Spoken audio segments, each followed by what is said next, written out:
A service of KIBMradio.com, the Internet's home for an all old-time radio.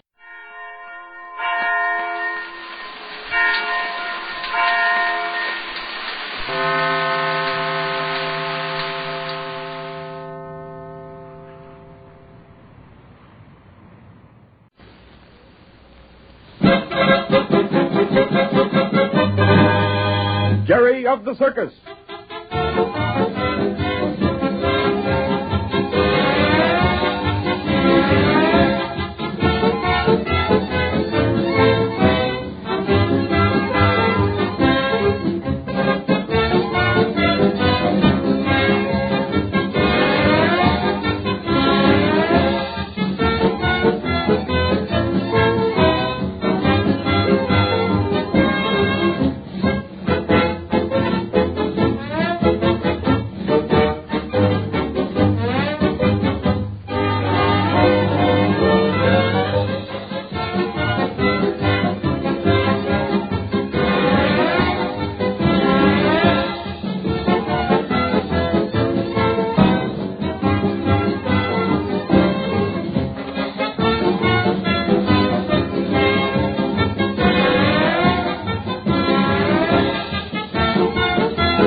Jerry of the Circus. The old oaken bucket, the iron-bound bucket, the moss-covered bucket that hung in the well. Well, Jerry, I didn't know you were a singer, too. I'm not. I can't sing. No, I don't know about that. Sounds pretty fair to me. Or maybe it's because I like to hear folks sing while they're working. You know, that means they're happy at their work. Well, I'm sure happy at my work, all right. Oh, that's the ticket, Jerry. I like to hear that. You'll go a lot further being happy as you go along. You getting tired of lugging those pails yet? No, I don't mind. I'm getting used to it. Good. And there's no complaints about your work, either. You're as good a boy that's ever worked for me. You mean it, Whitey? You sure do. And I especially like the way you handled yourself at the fire last night. You're a bright boy, and you'll go far in this business. Boy, these horses are sure thirsty this morning, Whitey. Oh, I don't know. They just seem that way to you, I guess. Well, you've only got a couple more to water anyway, and then you're through. I guess that mare is next down there in the false star. That's right. And then Splendor and Lady, and that takes care of all of them. Careful of those stakes, Jerry. Don't trip. Watch yourself. I'm watching. Oh, there. Did you hurt yourself? No, I'm all right. All right. Say, you're all wet. What were you trying to do, Jerry? Nothing. Well, I don't know. I mean, well, I didn't see that stake sticking out of the ground. No, I guess not. I've been watching you, and your mind's sure been a long ways off. You better go change. You're soaking wet. No, I'm all right. Kind of clumsy, though, wasn't I? Now, you go on and change. Listen, you'll still have time to watch that clown rehearse your dog. How do you know what I was thinking about? Now, well, when I see a boy with that faraway look in his eyes watering horses, and that boy has a dog, and that dog is being rehearsed for a big act in a big circus, and, well, I'm just a mind reader, that's all. Now, go on and get some dry clothes. I'll dry out soon enough, and besides, well, I left my things with that landlady back in Midvale. Well, I can guess the rest. Well, I guess we all go through that sort of thing now and then. Okay, kid. Hurry up and finish. There's not much more for you to do, and then you can beat it. Stay out in the sun long enough to dry off, though. Okay, Whitey. Say, pretty lucky having another tent we could use right away for the horses. That fire last night didn't leave much of the old one except ashes. Well, the circus always has to be prepared for every emergency. We carry extra canvas just in case. And then when we use it, we wire back to winter quarters, and they send on some more to the next stop. That way, you see, we're always sure of shelter for the animals. Golly, you sure do things right in the circus, huh? Well, see you later.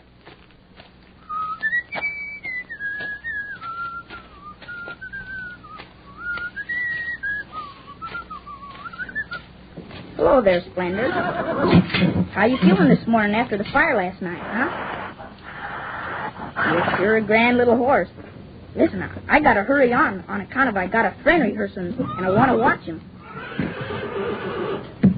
Yes, sir, and when you grow up, I'll watch you, too. Listen, Splendor, I got a hunch about you and me. We're going places in this circus business, and don't you forget it.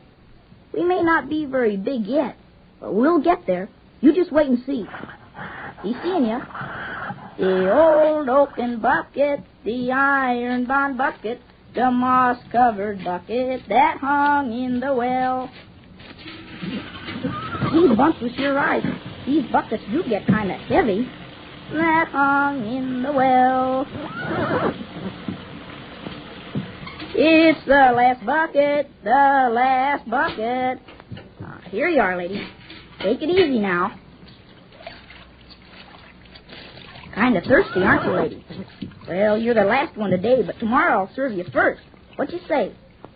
No, sir, I'm not going to play any favorites around here, okay? That's the girl. See you later. Whitey, can I go now? Yeah, but when Rags is through rehearsing, be sure you get out in the sun. Sure thing. Bye.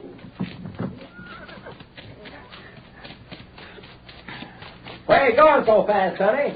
Over to the main tent. Yeah, you got plenty of time. It'll be up all day. Yeah, but I want to catch the rehearsal.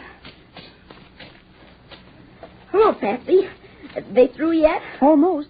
I just came outside to see if you were going to get there in time. How's Rags doing? Swell, Jerry. Oh, if that dog were mine, I'd certainly be proud of him. You think I'm not? Shh. Don't let them hear you. We'll slip inside this entrance. Look. Look. Hip. Hip. Up. Easy. Easy there, Rags. Shh. Now. Hip. Go. Say, he's never done a double somersault before. Bumps will teach him to do lots of things he's never done before. Oh, Patsy, look at him. And he loves it. That dog's a natural, Jerry. To jump right up on Bum's shoulder from a standstill is no mean trick. All right, Rags. Now just once more. Hip. Hip. Up. Oh, he's done that before. But that funny little somersault across Bump's back to the other shoulder, and then the double somersault to the ground. Boy, that's something. Good dog, Rags. That's enough for today. Well, you're a glutton for punishment, I'll say that for you. Hi there, Rags. Well, hello there, Jerry. And Patsy, too. Hi, Bums. I didn't see you come in. Well, what do you think of our dog? Our dog? Why, sure. Say, this dog belongs to the circus now. Jerry just thinks Rags belongs to him. What? Well, what do you mean? Why, sure, he's part of the show now. Say, listen, all you can do now is to feed him and see that he gets his beauty sleep. Oh, say, well, I don't know that I want him to be in the circus. Well, I thought that... Don't let Bumps tease you, Jerry. Look at the way that dog is looking at you. Do you think anyone could ever take that dog away from you? Just let them try. Why, Jerry, you're all wet. Yeah, I spilled some water. Well, I should say you did. You run along out in the sunshine and get dried off. Oh, Rags needs some fresh air, too. So run along now. I'll be back at the wagon. You come on over when you get dry. Okay. Want to come, Patsy? Sorry, I've got work to do. She certainly has. Oh, I watched you rehearse the other morning, Patsy, and that new number of yours is going to be a knockout when you get it perfected. Golly, you sure have to keep working in this business, don't you? Well, if you want to get anywhere in it, you do. What kind of a trick are you practicing on, Patsy? Oh, just a little trick I figured out myself. I haven't named it yet. I don't know what you'd call it, but it's like a double back over with a half turn in midair. Gee whiz, that sure sounds keen. When are you going to practice it? Well, I was just going up high and practice it now. Gee, can I watch you? Sure you can. But remember, Bumps told you to get out in the sun so you can dry off those wet clothes. Oh, I'm nearly dry already, and besides, it's warm in here, and I won't catch cold. Let me stay and watch. Okay, Jerry. Here I go. Gee, Rags, look at her climb up that ladder. Look, Rags, up there, see?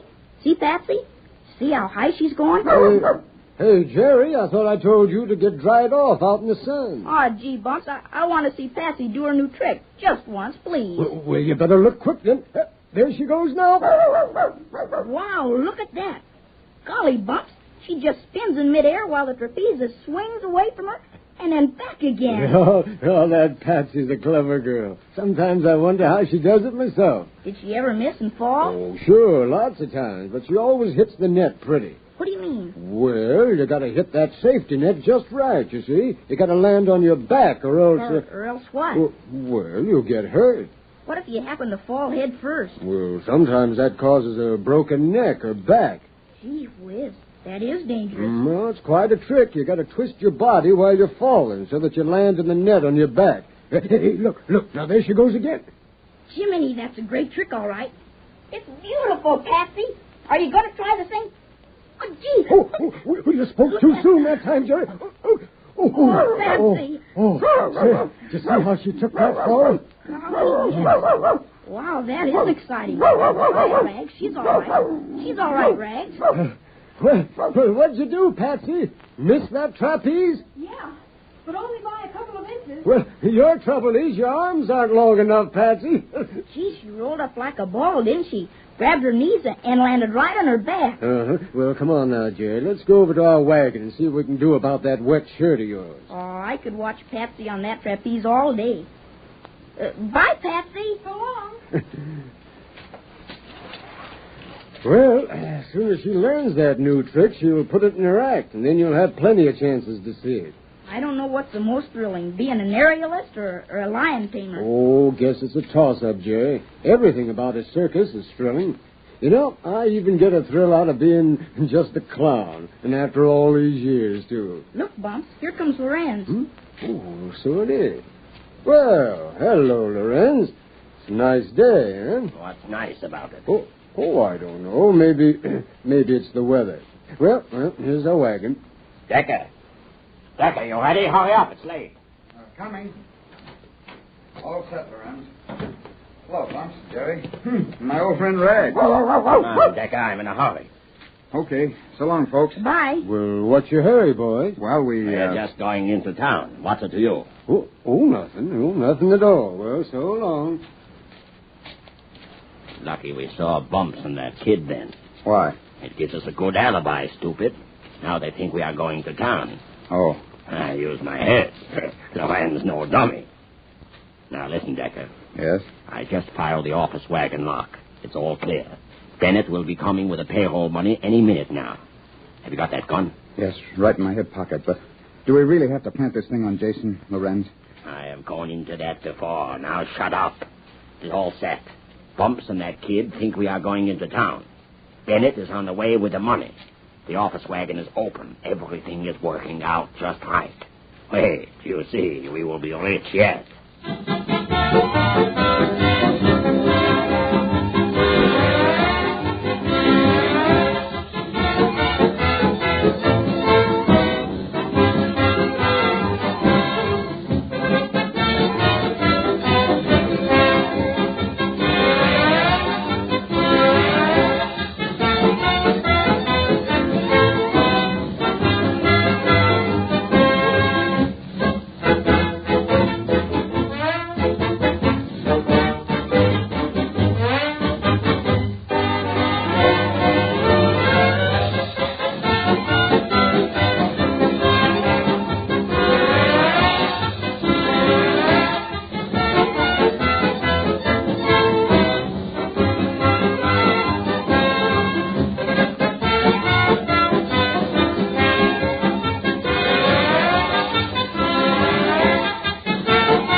The Jack Benny Program. Quality of product is essential to continuing success. An outstanding example, Lucky Strike. At 49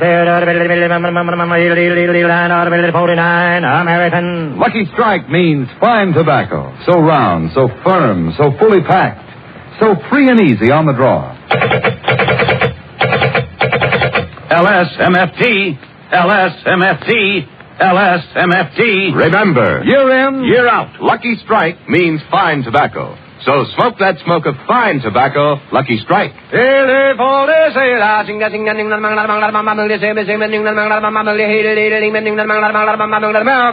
Lucky Strike means fine tobacco. And here's what Mr. F.G. Clay, independent tobacco warehouse owner of Versailles, Kentucky, said.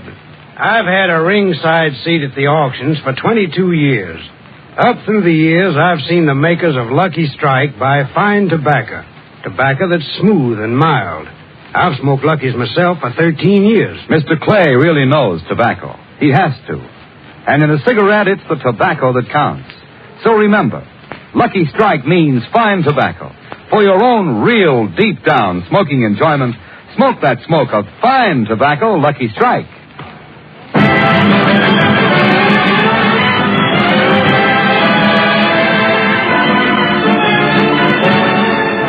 From the USS Saratoga, anchored in San Francisco Bay, the Lucky Strike program, starring Jack Benny, with Mary Livingston, Phil Harris, Rochester, Dennis Day, and yours truly, Don Wilson.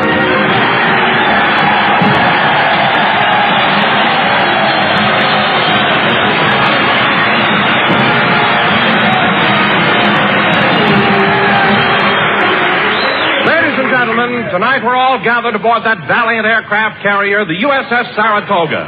In a few days, the Saratoga will be on its way to Bikini Atoll to participate in the history-making atomic bomb test. Tonight it is our privilege to broadcast from aboard this great ship.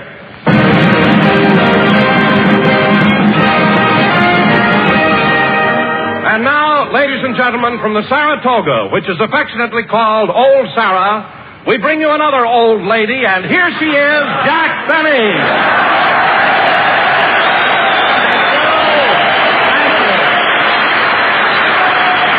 Thank you. Hello again, this is Jack Benny talking, and Don, I must say that on an occasion like this, you could have gotten a better introduction and one with more dignity. Well, what do you mean, Jack? Well, for instance, since this is a fighting ship, you could have said we bring you Jack Benny, that old fighter.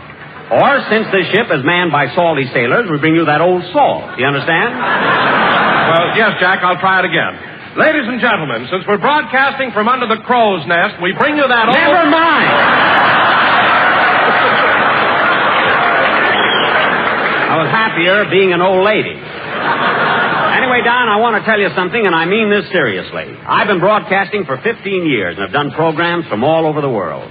But today, broadcasting from the Saratoga is the most thrilling experience I've ever had. Well, Jack, what about those broadcasts you did from New Caledonia and from Paris, France, and Cairo, Egypt? I'll admit they were exciting, Don, but here on the Saratoga, just before it leaves for the atom bomb test, just think of it. And now that I think of it, let's finish our program, eat those steaks, and get off of here as soon as possible. I mean, don't even wait for laughs, Don. Let's get off. Now, Jack, don't tell me you're afraid why this ship isn't leaving until next week. That's what they say, Don, but who knows when an admiral may decide to go fishing.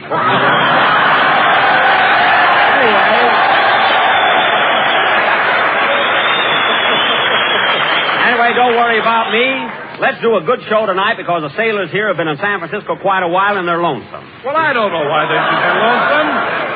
I don't know why they should be lonesome at all. There are a lot of pretty girls in San Francisco. I know, Don, but the way this town is built, you know, with these steep hills, it's so hard to get a date. Well, what do you mean? Well, last night I followed a girl down California Street. Just as I got to her, she stepped aside and I fell in the bay. So I spent the rest of the evening with a mackerel. Believe me, I didn't... Pardon me, Mr. Benny. Huh? Oh, what is it, sailor? I hate to interrupt the program, but Captain Ring told me to give you this note. It's urgent. Well, let me have it.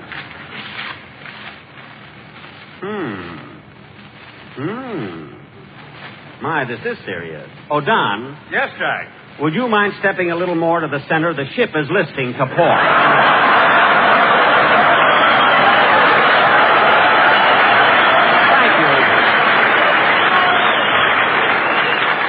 you, Don. Does that straighten out the ship, sailor? I'll find out. Is that all right, Lieutenant? I'll find out. Is that all right, Commander? I'll find out. Is that all right, Admiral? I'll find out. Is that all right, Ensign?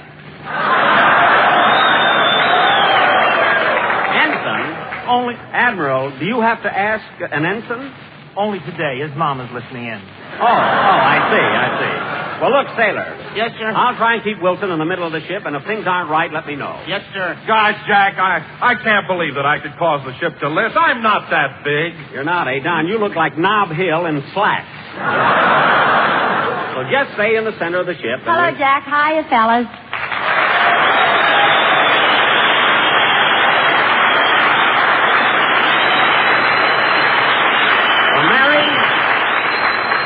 Mary, how do you like being aboard the USS Saratoga? Gee, it's thrilling, Jack. And this morning, Commander Entler showed me all around the ship. Gosh, it was interesting. You know, there are 1,000 men in the crew. Only 1,000? What do you mean only? 1,000 is a lot of men. To row a big ship like this?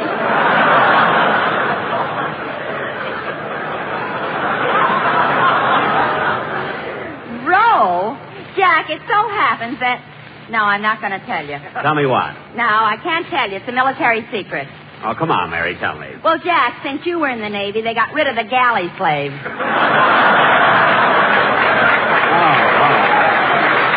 I won't tell anybody. Say, Mary... Jack, I'm sliding away from you. Don, get back in the center of the ship. There, that's better. Say, Mary, on your little tour... Mary, on your little tour around the ship, did you learn any other interesting things? Yes, Jack. I saw Captain Ring climbing way up the superstructure. Then I saw him crawling behind the gun turret. And then I saw him slipping into one of the lifeboats. Really? I'll bet he was placing delicate instruments for the test. No, he was hiding Easter eggs for the boys.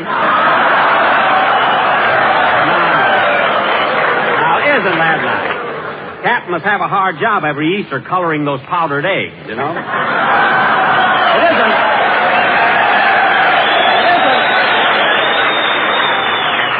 It isn't every captain that would... Say, Mr. Benny, did you hear about Oh, hello, Dennis. Hello.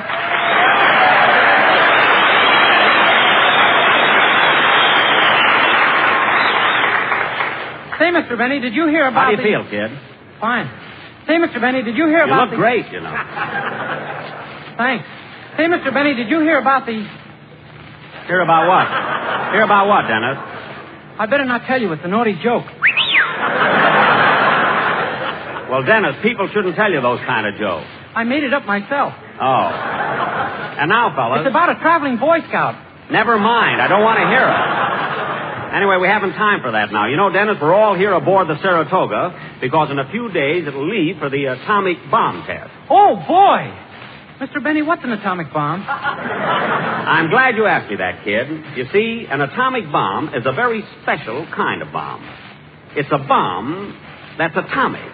Now, you see, atomic energy is composed of three different things.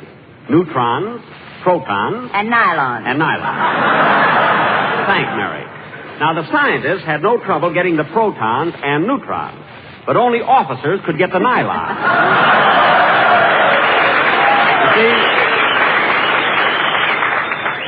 You see, Dennis? Oh, Jack, what are you telling the kid all that stuff for? Leave him alone, Miss Livingston. He fascinates me. Thanks, kid.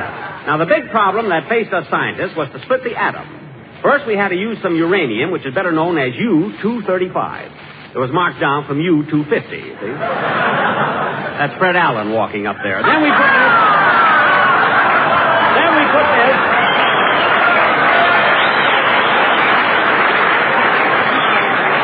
It's making a lot of noise on this ship, you see?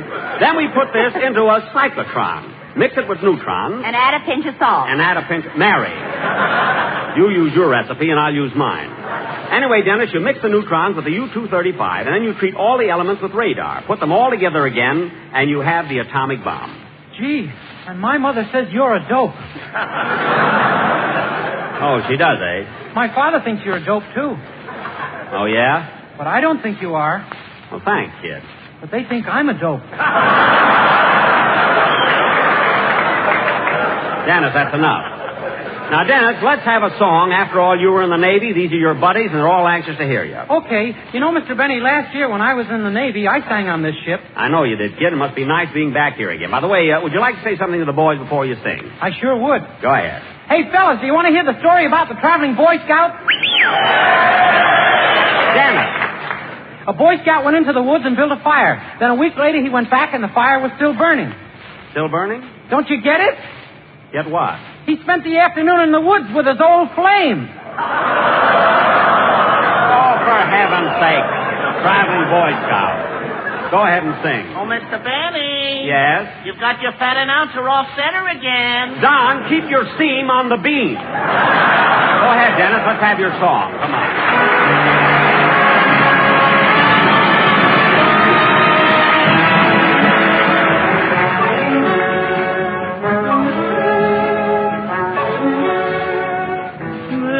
Lovely day will lengthen into evening. We'll say goodbye to all we've ever had. Along where we have walked together, I'll remember April and be love me once in April. Your lips were warm, and love and spring were new. But I'm not afraid of autumn and her sorrow, for I'll remember April and you.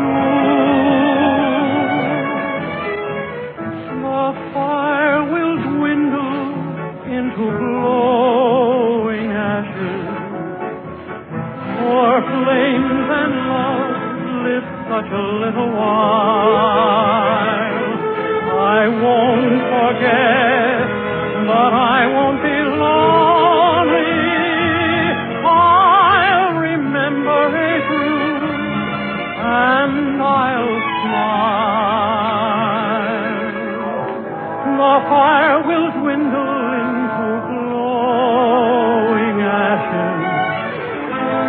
flames and love live such a little while. I won't forget, but I won't be lonely. I'll remember April and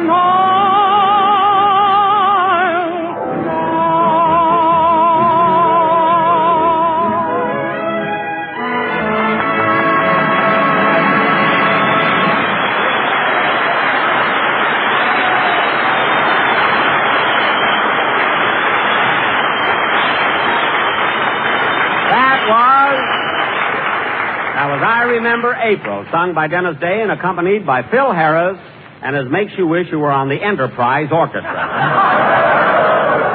And now, fellas... Wait a minute, Jackson. Wait a minute. I heard that. Oh, hello, Phil. How are you, kid?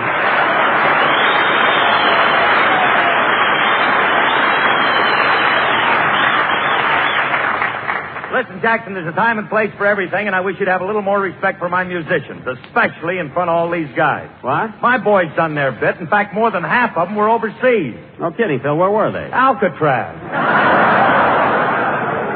Alcatraz? Phil, are you crazy? Alcatraz is a prison. Then how come my boys all got discharge buttons? Let me see those buttons. Well, now, isn't that cute? A little file. How nice. Anyway, Phil, I don't care where they came from. You've got a great band. I'm only kidding when I pan them. I'll say they're great. You know what, Jackson? I'm always tickled to death when I get back to San Francisco. I had my band here the first time at the St. Francis Hotel 20 years ago. No kidding. That's right. And Frankie, my guitar player, is the only boy that's still with me. Well, what do you know? Say, Phil, how come Frankie's been with you all these years? Jackson, if I had on you what he's got on me, I'd be the star of this show.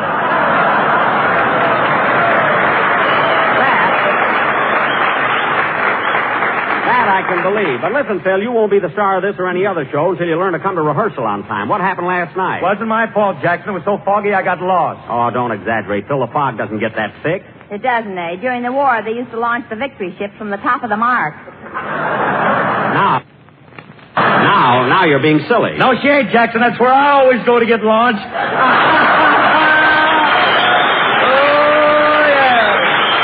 Yes, sir. Hit me on top of the head with a bottle of champagne. I'm sailing today. Phil, can't you stay in dry dock for just one night? Stop using the fog as an alibi. But, Jack, Phil's right. Between the fog and the hills and this is some town. Well, what are you talking about? Well, last night, some silly jerk followed me down California Street, and when I stepped aside, he fell in the bay.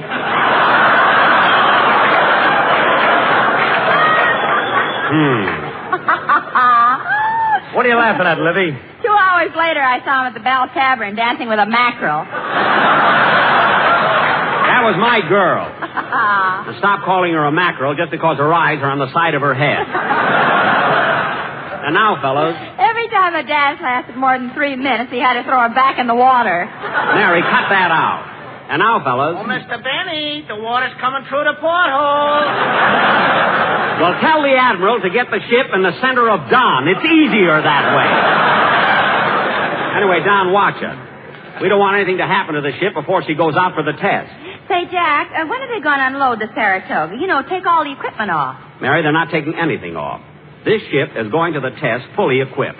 From the airplanes on the flight deck down to the dishes in the galley. Jack, do you mean to say that they're leaving everything aboard just as though she were going to battle? That's right, Don. Even the supplies in the ship's store? Everything. Even those lucky strikes that are so round, so firm, so fully packed, so free and easy on the draw? Yes, Don. But, Jack, don't they realize that Lucky Strikes are made of the finer, the lighter, the naturally milder tobacco? Of course they do, kid. Of course.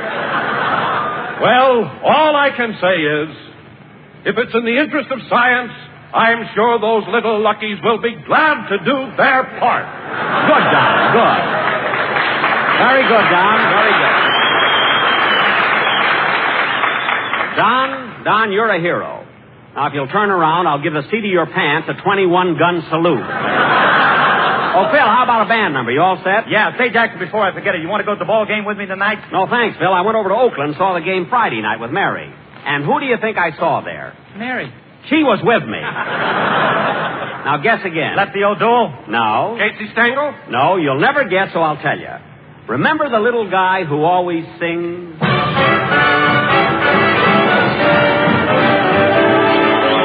Pickle in the middle and the mustard on top.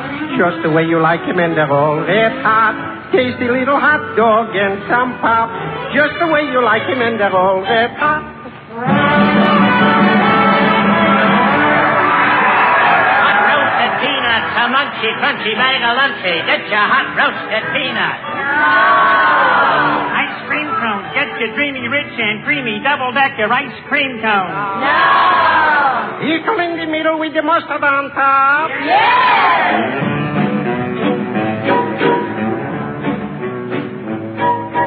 Pickle in the middle and the mustard on top.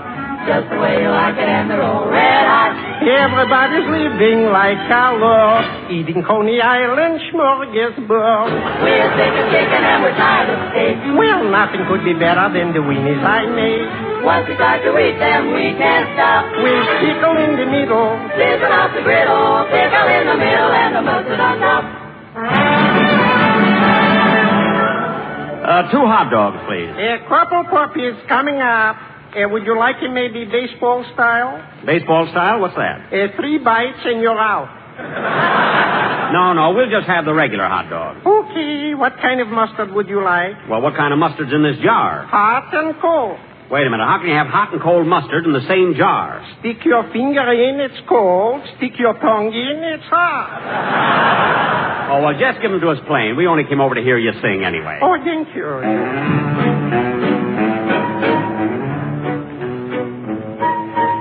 Pickle in the middle and the mustard on top. Just the way you like him and they're all red hot. Everyone that eats them wants a lot more. Better than a lobster three middle. I don't care for coffee because it goes to my head.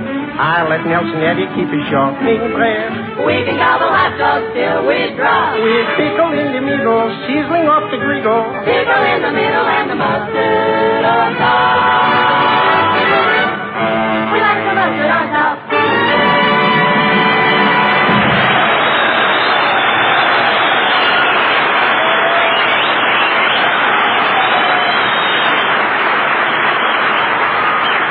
Yes, kids? Yes, that's who Mary and I saw at the ball game Friday night. And now for our... Mr. Benny, here's a telegram that just came for you. Telegram? Thank you, Sailor. Well, listen to this, kids. Congratulations on your first anniversary as an honorary admiral in the Nebraska Navy. Signed, Governor Griswold. Gee, I almost forgot about that. I remember it, Jack. You got the commission from the governor of Nebraska. Yeah, Jackson, I remember it, too. It was a year ago this week. Yes, sir. And boy, were you a ham. What are you talking about? You know what I'm talking about. Remember how... Mary, it's over now, so let's forget it. Hey, pardon me, Mr. Benny, but this sounds interesting. If it's anything about Navy, the boys would like to hear it. Oh, it was nothing, Sailor, nothing. Nothing. Come here, Sailor. I'll tell you all about it. Mary, he doesn't have to sit on your lap. You use your recipe, and I'll use mine. Here's what happened, fellas. You'll love this. Now, Faye. It was a year ago this week, and I happened to call Jack's house to tell him that butter was getting short and he should stop using it on his hair. So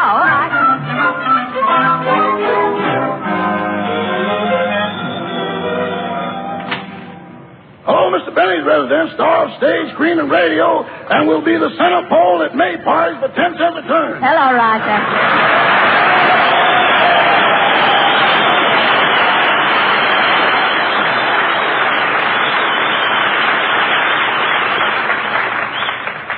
Rochester, I'd like to speak to Mr. Benny, please. Oh, I'm sorry, Miss Livingston. I wouldn't want to disturb the Admiral now. Admiral? Haven't you heard? Mr. Benny is now an Admiral in the Nebraska Navy. In the Nebraska... Oh, I get it. He's been made an Admiral in an imaginary Navy. Yeah, but he's taking it seriously. He made me sew gold stripes on his blue serge suit. Oh, for heaven's sake. Rochester, how many stripes did he make you sew on? I don't know, but you could cut the sleeves off at the elbow and he'd still be a full Admiral.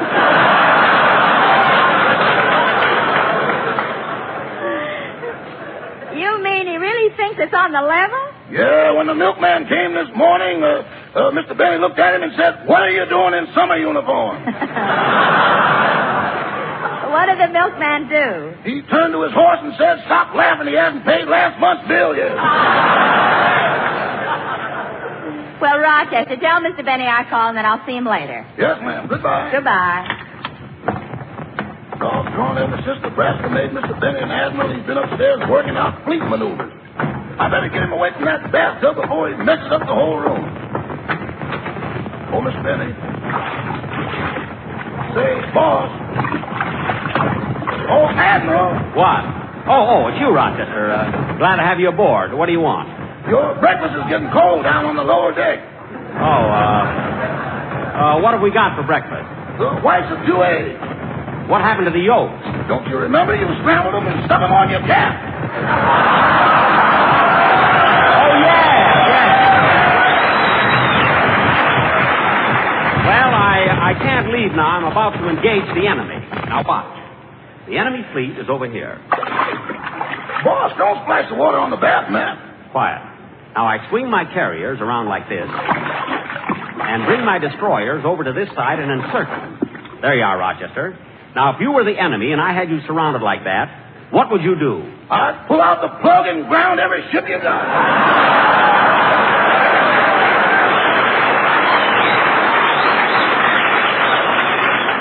Rochester, that was brilliant. Starting tomorrow, you're an ensign.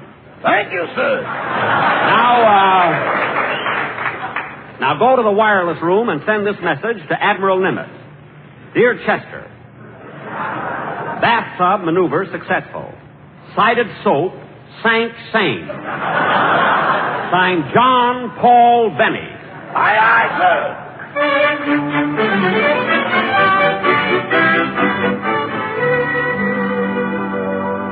And that, fellows, is exactly what happened a year ago this week. All right, Mary, you glad now you told him? Oh, Jackson, you're not mad, are you? Of course not. To prove it, I want all of you to come up to my hotel room for a fish dinner tonight. What are we going to have? Mackerel. When I catch them, feed them, and dance with them, I'm not throwing them back. Play, Phil.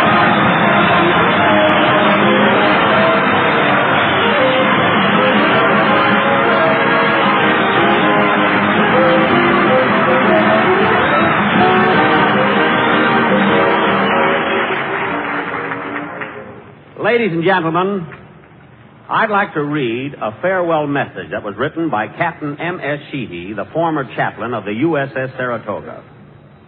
It was written on behalf of all of the men who have had the privilege of serving aboard this ship. Here it is. Dear Sarah, this is a love letter because you have been the great love of thousands of us who have paced your flight deck and boasted of your proud record. 19 years ago, Sarah, with bands playing and admirals standing stiffly at attention, you were grandly launched upon your career. For most of those 19 years, you sailed a peaceful course. And suddenly, out of that peace, came your courageous dash to Pearl Harbor, where you assumed your responsibility. Soon you were standing alone, the only American carrier between Tokyo and San Francisco. We'll never forget Guadalcanal, Bougainville, Rabaul, Nauru, and Tarawa. We'll never forget those 26 strikes on the Marshall Islands and your last engagement at Rendezvous with the kamikazes. You staggered, fought back, landed your combat air patrol. And the next day, 123 of your men were buried at sea off Iwo Jima. That was a black day, Sarah. But we, your boys, remember the other days as well. All your gay parties, the celebrations given for every 1,000th landing. The squadrons coming home like weary birds. The glory of dawn patrols. The long chow lines and the Sunday services. We remember how our hearts lifted when every plane took off and how they sank when we counted the missing ones. To us, Sarah, you were more than a ship.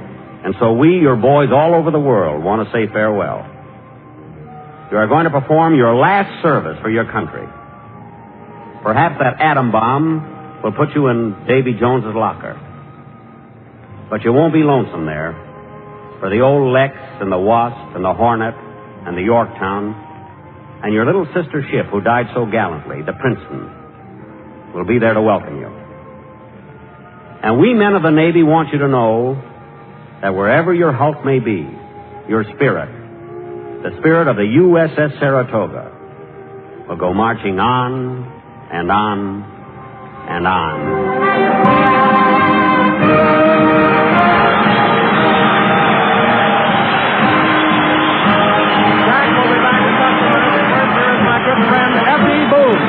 At 49, American. Independent tobacco experts, auctioneers, buyers, and warehousemen, men who spend their lives buying, selling, and handling tobacco, know that fine tobacco means a fine smoke. And remember this, Lucky Strike means fine tobacco. Year after year, these independent tobacco experts, present at the tobacco auctions, can see the makers of Lucky Strike consistently select and buy that fine, that light, that naturally mild tobacco. Yes, Lucky Strike means fine tobacco. And fine tobacco means more real, deep-down smoking enjoyment for you. So smoke that smoke of fine tobacco, Lucky Strike. So round, so firm, so fully packed. So free and easy on the draw. The famous tobacco auctioneers heard on tonight's program are Mr. F.E. Boone of Lexington, Kentucky. At 49, American. And Mr. L.A. Speed Riggs of Goldsboro, North Carolina. This is Basil Rysdale speaking for Lucky Strike. LSMFT, LSMFT, LSMFT. It takes fine tobacco to make a fine cigarette. So smoke that smoke of fine tobacco, Lucky Strike. So round, so firm, so fully packed, so free and easy on the draw. Ladies and gentlemen, we want to thank Captain S.C. Ring, Commander D.M. Entler, Lieutenant W.B. McCarthy of the 12th Naval District, and all of the officers and men aboard the Saratoga for for inviting us up here today for this special broadcast. It was a great privilege. Good night, everybody. This is NBC, the National Broadcasting Company.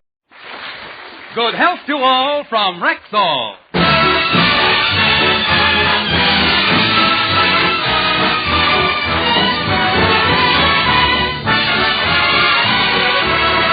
Yes, it's Sunday, time for the Phil Harris-Alice Faye Show, presented by the makers of Rexall drug products and 10,000 independent Rexall family druggists. Good evening. This is your Rexall family druggist, taking a little time from behind the prescription counter this Sunday evening to speak for all 10,000 of us, the 10,000 independent druggists who have added the word Rexall to our own store names. You can always tell us by the orange and blue Rexall sign on our windows. The sign means that we carry the 2,000 or more drug products made by the Rexall Drug Company. They range all the way from aspirin to penicillin, and they're as fine and pure and dependable as science can make them. We independent druggists recommend them to our customers because we know you can depend on any drug product that bears the name Rexall. Good health to all from Rexall.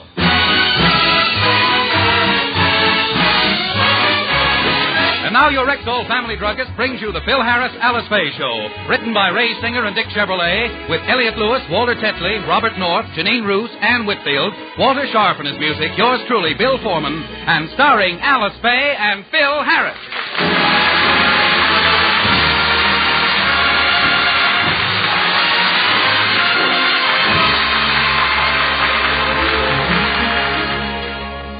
For the past 2 weeks, Alice has been planning to redecorate the master bedroom. But with Frankie living at the house, she hasn't had much chance to do anything but wait on Frankie. Today, she has decided to go through with her plans, and we find her outlining her decorating scheme. I'm thinking of ordering a nice, soft, brown wallpaper for our bedroom. I think it'll look very nice. Maybe it will, Mommy. But before you decide, you should ask the head of the house. Oh, it'll be okay with me. I'm talking about Uncle Frankie. Frankie is the head of this house now? You said it. And let's not do anything to upset the boss man. Phil, I hate to keep harping on this, but Frankie isn't even looking for a job. He lies in bed all day. He hasn't been on his 2 feet for 2 weeks. Oh, you're exaggerating. Well, then how come when he got up this morning I had to teach him how to walk again? Ridiculous. Honey, stop complaining, will you? I used to have to do that with him every Saturday night. For 2 years, I had to take a tailor tot with us wherever we went. I wish you wouldn't pick on poor Uncle Frankie. He'd like to look for a job, but he can't because of the saber wound on his foot. What saber wound? The one he got when he was dueling at Old Heidelberg. Now, children, don't believe everything Uncle Frankie tells you. How could he get a saber wound on his foot? He said he was dueling with a nearsighted midget.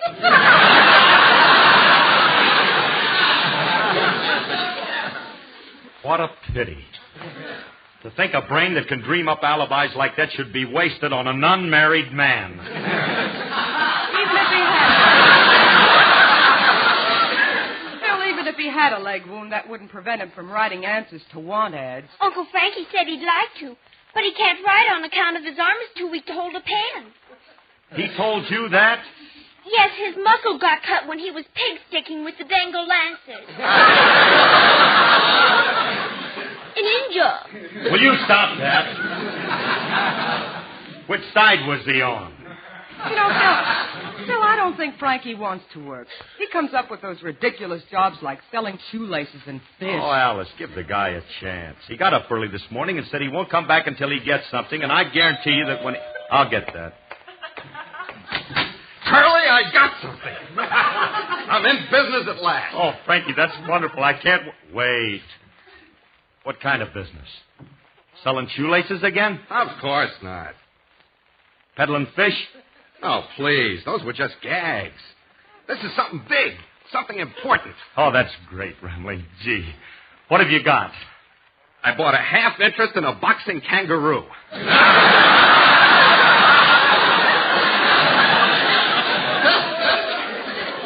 A spot? Oh, no, Remley. What are you going to do with that? Well, this guy has 2 kangaroos, and he said if I bought this one, it would make a fortune for me fighting in the ring. Oh, Remley, of all the stupid things, letting a guy sell you a kangaroo that boxes. Should have bought the one that knits, huh?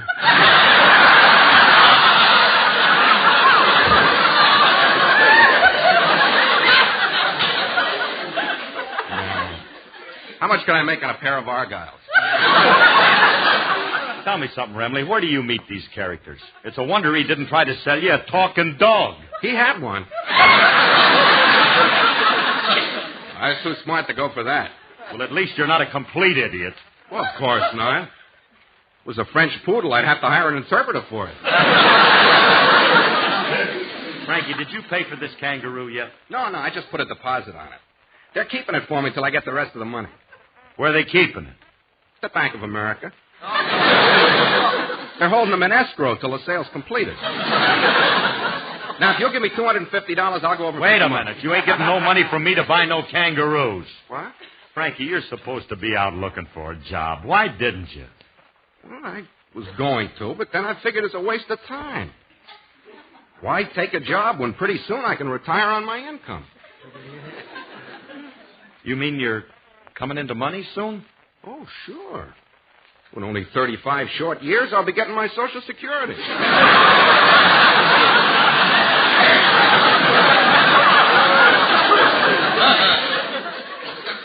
You see my point, don't you? Oh, of course. It's hardly worth your while seeking temporary employment. Precisely. Seems a shame that you should have to wait 35 years. Maybe we can put you in a barrel and age you a little faster. I'm in no hurry. I'm happy here. You won't mind having me around for 35 years, will you? Nah. It isn't every family that's lucky enough to have Remley around for 3.5 decades. Almost 6 fortnights. Look, Frankie, let me get you straight right now. You're intruding on our privacy, and Alice resents it. I don't think she has any right to resent it. Look, Remley, will you listen to me? Married couples like to be alone sometimes. Alone. Yeah? Now put yourself in my place. Supposing you were married to Alice and I came to live with you. How would you like it? Yeah, I don't know. Let's try it that way for a while and see.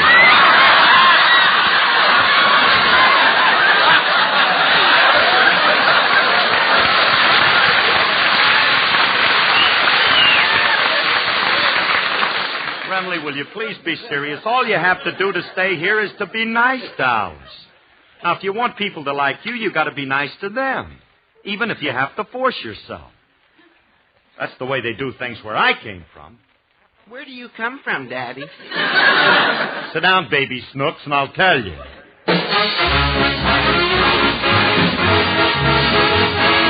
People brag, people boast, and consistently drink a toast to a place that a lot of them place at the top of the list. Are they wrong? Are they right? Is there reason for their delight? I must live in doubt till the day that I find out. Is it true what they say about Dixie? Does that sun really shine all the time? Do the sweet magnolias blossom round everybody's door?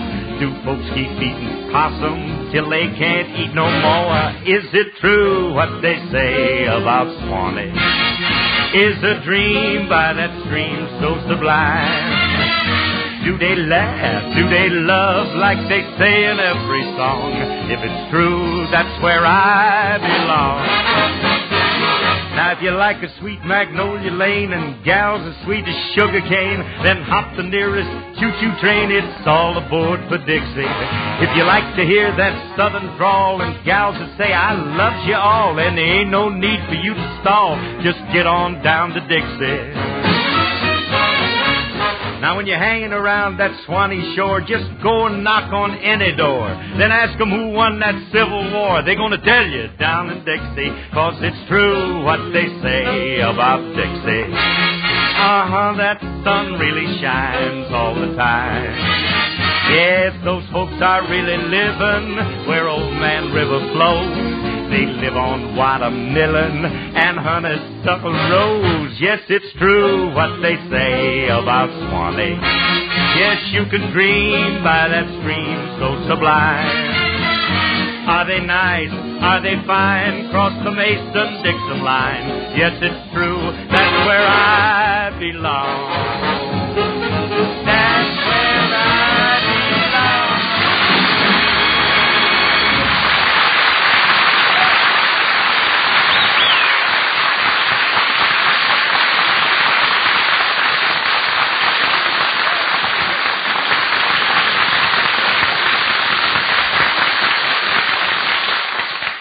Oh, Curly, that was splendid. Simply exquisite. Your voice has a quality and resonance that is beyond compare. What's that for?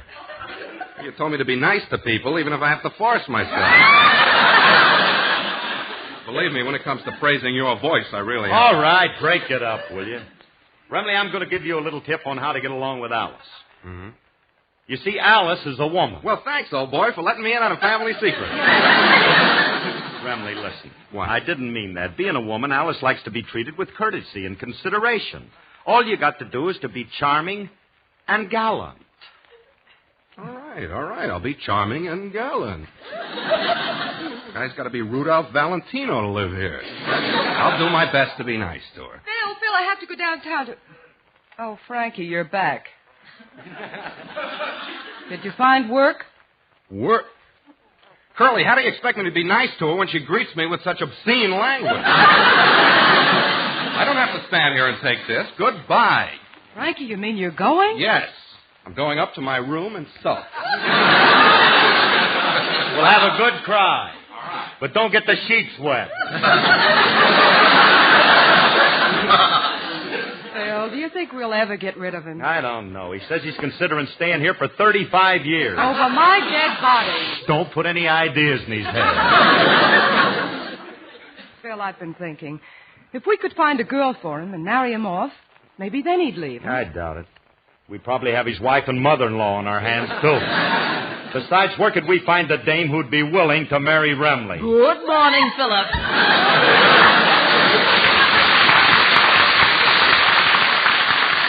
Hello, Alice. Hello, Willie. Hey, you know something, Willie? It's too bad you ain't a girl. Why? So we could marry you off to Remley, and believe me, you both deserve each other. Are you still having trouble with Franklin? Yes, he's still living here, and he's driving us crazy. What that man needs is someone to give him a good, sound thrashing.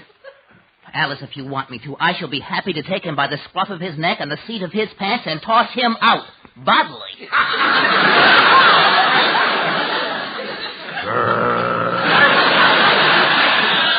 Willie, control yourself. Yeah, when the monster in you comes out, you're positively predatory. I'm sorry, Philip. I didn't mean to frighten you. Just can't help it. Every once in a while, the beast in me shows itself. And Remley wants a kangaroo. I can be vicious when I want to. Mm-hmm.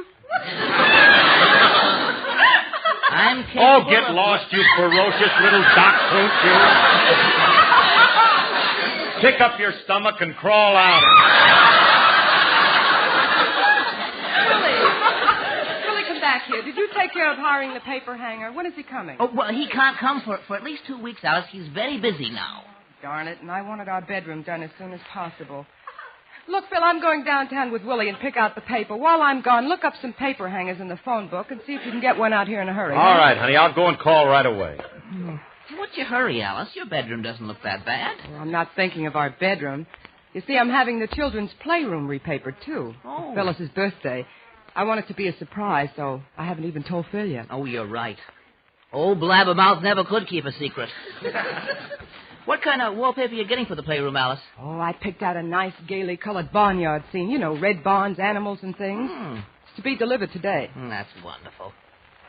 You know, Alice, children are lucky these days. We didn't have a playroom when you and I were young. We lived in a tenement on 10th Avenue when... Willie! William, please. We movie stars don't talk about things like that. We never lived in a tenement on 10th Avenue.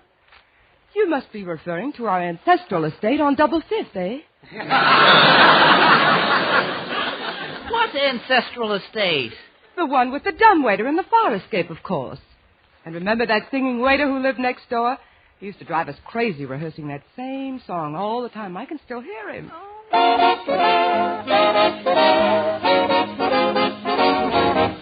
Rosie, you are my posy. You are my heart's bouquet. Come on, here in the moonlight, there are some love words I want to say. Your honey child is waiting. Your ruby lips to breathe. Oh, don't be so aggravating, my blushing Rosie, sweet Rosie mine. Please tell us, Rosie, sweet Rosie. Gee, oh gosh, but you're so pretty, you're so smart, and you're so witty. Are we your heart's bouquet? You have simply got me crazy picking petals off a daisy. Come out in the moonlight, where we can sit and talk all about you. Can't you see that I adore you, that my heart is yearning for you? Your honey child is waiting. Your ruby lips to kiss. We'll discover just what bliss is from your ever-loving kisses. Oh, don't be so aggravating, my blushing Rosie, sweet Rosie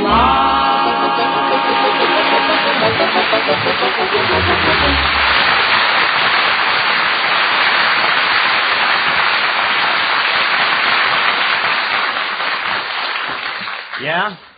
Yeah, I understand, but look, mister, that's what I'm calling about. You see, there's only one room to be papered, and if you'll come over, my wife will pay you double time, and... All right, if you can't, you can't. Goodbye. Fight everybody in the book, and I can't... Charlie, you through on the phone yet? How many times do I have to tell you to keep the phone free? I'm expecting an important call. Yes, I know. They're off and running into 4th at Highly. It's wooden shoes in the lead. They're in the stretch. It's wooden shoes by a length at the finish. How do you like that? This week when I haven't got anything on him, he wins. What did he pay? Cut that out, will you? Alice is doing our bedroom over. She's very anxious to get a paper hanger. You know any? I can't be bothered with that stuff. Can't be bothered. That's your trouble. You can't never be bothered. Remley, if you had any sense, you'd try and help. Might get you in good with Alice. I'll get that. All right. I'm from Kerwin's decorating shop. I got some wallpaper for you. Alice sure picked it out fast. Put it down, son. Hey, where's Alice Faye, hey? She's not at home right now. Oh, darn it. I'm kind of anxious to see her in person. I'm a fan of hers. I listen to her radio show every week.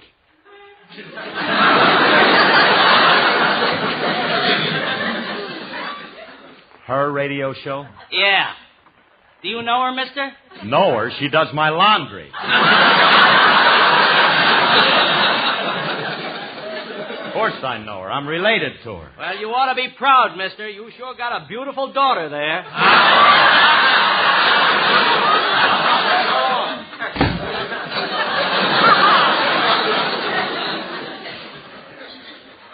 Daughter.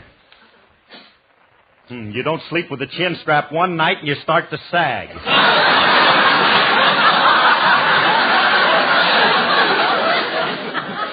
Gotta start watching it.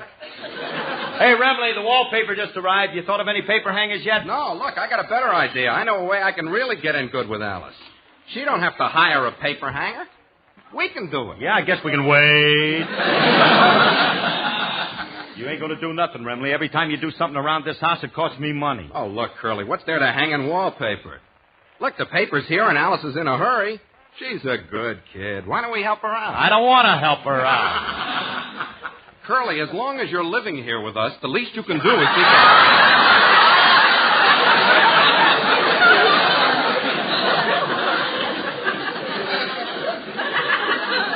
You If you don't change your attitude, we may have to ask you to leave.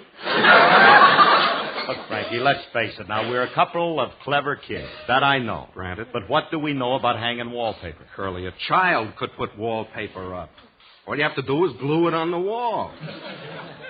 True. Sure. We couldn't do no damage. Nothing. Okay, Remley, let's try it. I'll mix up a batch of paste, and you go out in the garage and get a couple of ladders. Right.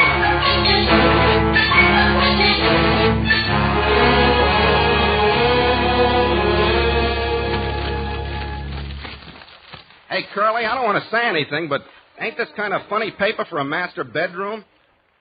Red barns, blue sky, green grass, all different colored animals. Yeah, Alice said she was just going to get a soft brown. But... Well, she must have changed her mind. Let's put it up. Okay, let's get started. Curly, you get up on this ladder and start on the space over the door. Okay. Hey, Remley, hand me that bucket of paste. Okay, here you are. Careful now, don't spill it. It's filled up to the top. Where is everybody? I've done the groceries. Hey, we're in here, Julius, but don't come in. If you open that door, you'll knock me off this ladder. You mean if I was to open the door like this?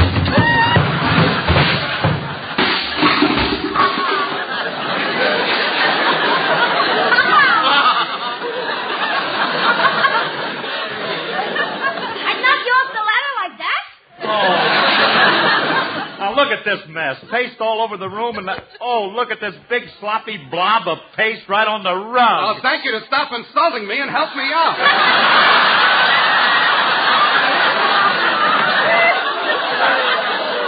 Look at me, all covered from head to foot with this white paste. What's there to laugh at? He looks awful. I think he looks beautiful. He looks like the bride on top of a wedding cake. Oh, Julius, you lop-eared Lilliputian. Curly, do something. Get this paste off me. It's starting to get stiff. Julius, what's the matter with you? If you keep on doing things like this, you won't grow up to be a human being. You keep on... Curly, please, get this stuff off of me. I can't move my arms now. Quiet, Remley. This lad needs talking to. Look, Julius, I want to help you. Now, you... Help me first. Get this paste off my face. Starting to harden around my mouth.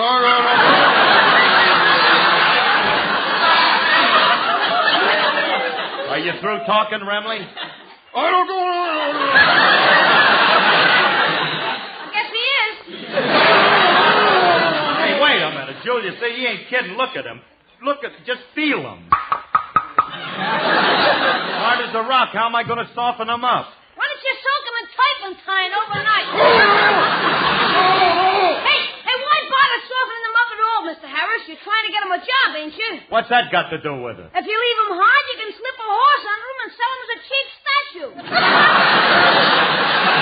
You get out of here. This is serious. Now get out of here.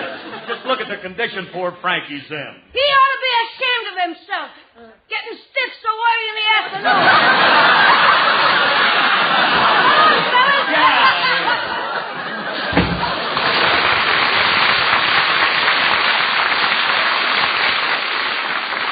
What am I going to do with that kid?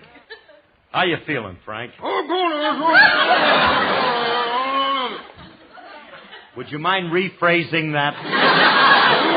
Remley. Now, look, if you got to say something, say it, will you? Stop swallowing your words.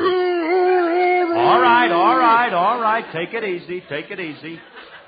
I'll get some hot water and soften you up. In no time, you'll be the same old Remley, and, come to think of it, is that what we want? In this condition, Alice might learn to love him. All right. I was only kidding. Now, let me see if I can scrape this stuff off. Then we got to get busy and start papering this room. You and the...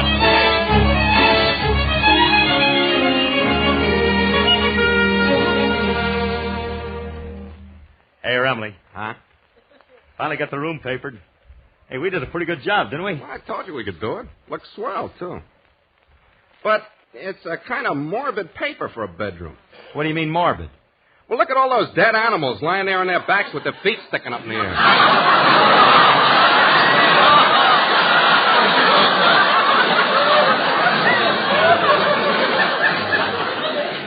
What are you talking about? There's no dead...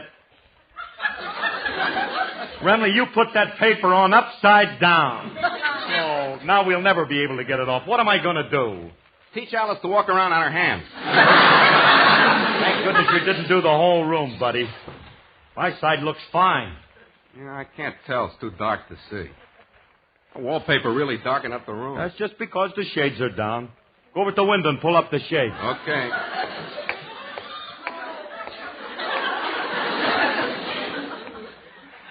Curly.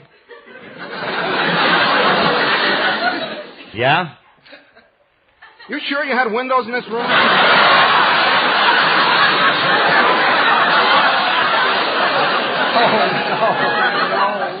Oh, you papered over the windows. How stupid can a guy be? It's a good thing I did the other side of the room. Now I'm going to have to go outside and find the windows. I'll be right back.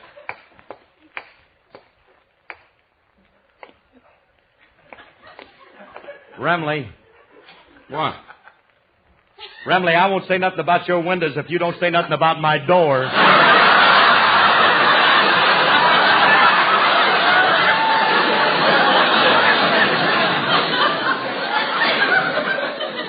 Now you know how stupid a guy can be. Hey, wait a minute. It ain't funny. We got to find that door if we want to get out of here. We don't... Phil, where are you? Oh, it's Alice. Let's not say anything, Remley. Maybe she'll go away. Are you in the bedroom, Phil? I want to show you what I...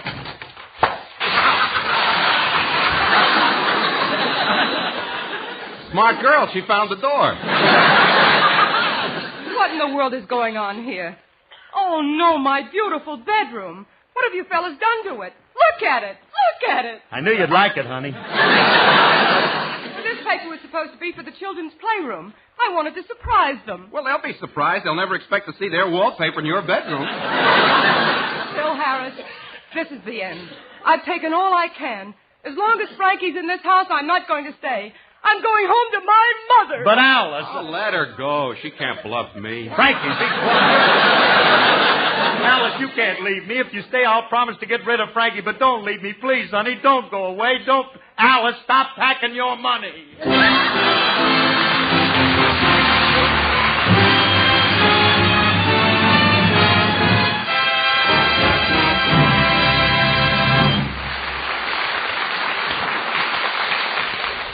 Alice and Phil will be back in a moment. In the meantime, our Rexall family druggist has a young and inquiring customer.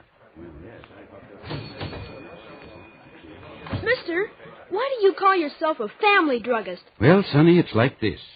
Most of us independent Rexall druggists have been serving families in our neighborhoods or towns for a good many years. In fact, we've seen young fellows like you grow up, get married, and start buying drug products for their own families. What's the Rexall part mean? You see that orange and blue sign on the window there? Yeah.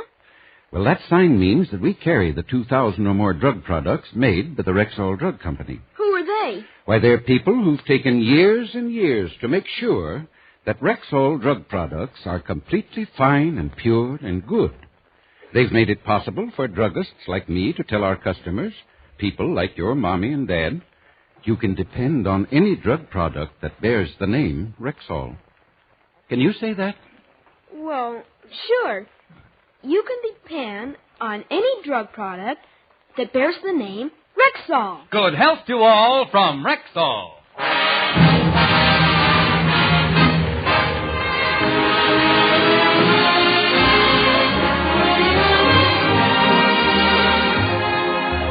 Alice, honey, Alice, please don't hang up on me. Look, this Tuesday I'll take Remley over to Bob Hope's program. He's going to do it from the Redlands High School, and then Wednesday I'll go over to Bing Crosby's show. Maybe they can use him in their bands. Well, supposing they can't.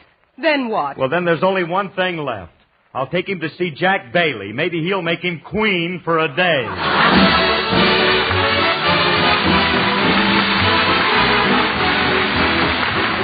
This program was produced and directed by Paul Phillips. The part of Frankie Remley was played by Elliot Lewis, and Julius was played by Walter Tetley. Included in today's cast was Jerry Hausner. Alice Faye appeared through the courtesy of 20th Century Fox. This is Bill Foreman wishing good health to all from Rexall.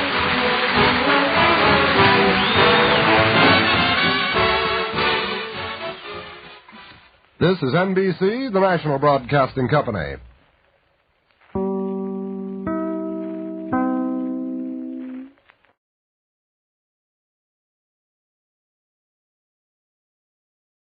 Jack Benny, Paulette's got it.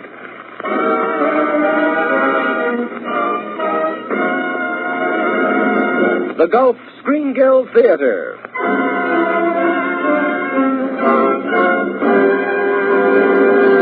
Starring Paulette Goddard and Jack Benny in Paris by Proxy. And now here's your host, the director of the Star's own theater, Roger Pryor.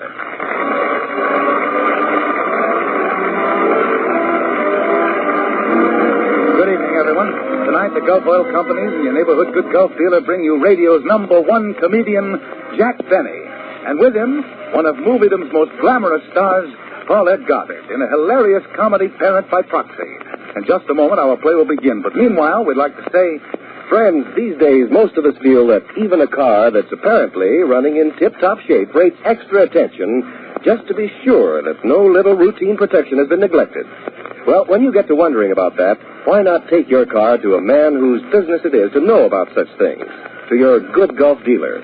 He'll help you save your car with his Gulflex Car Saver Services that assures you of planned car-saving service by men who know how to do the job and who have the specialized equipment necessary. That way, you get a combination of a number of seasonal car saver services. Some of these car saver services are draining and flushing your crankcase and refilling with the proper seasonal Gulf motor oil, changing to summer gear lubricants, a complete Gulflex lubrication job, cleaning your air filter, cross-switching your tires, plus traditional Gulf courtesy services. So when you get your good Gulf dealer's car saver services, you're sure to get done many of those jobs which are vitally important and which are so easy to forget. Stop at your neighborhood good Gulf dealers tomorrow and start to care for your car for your country.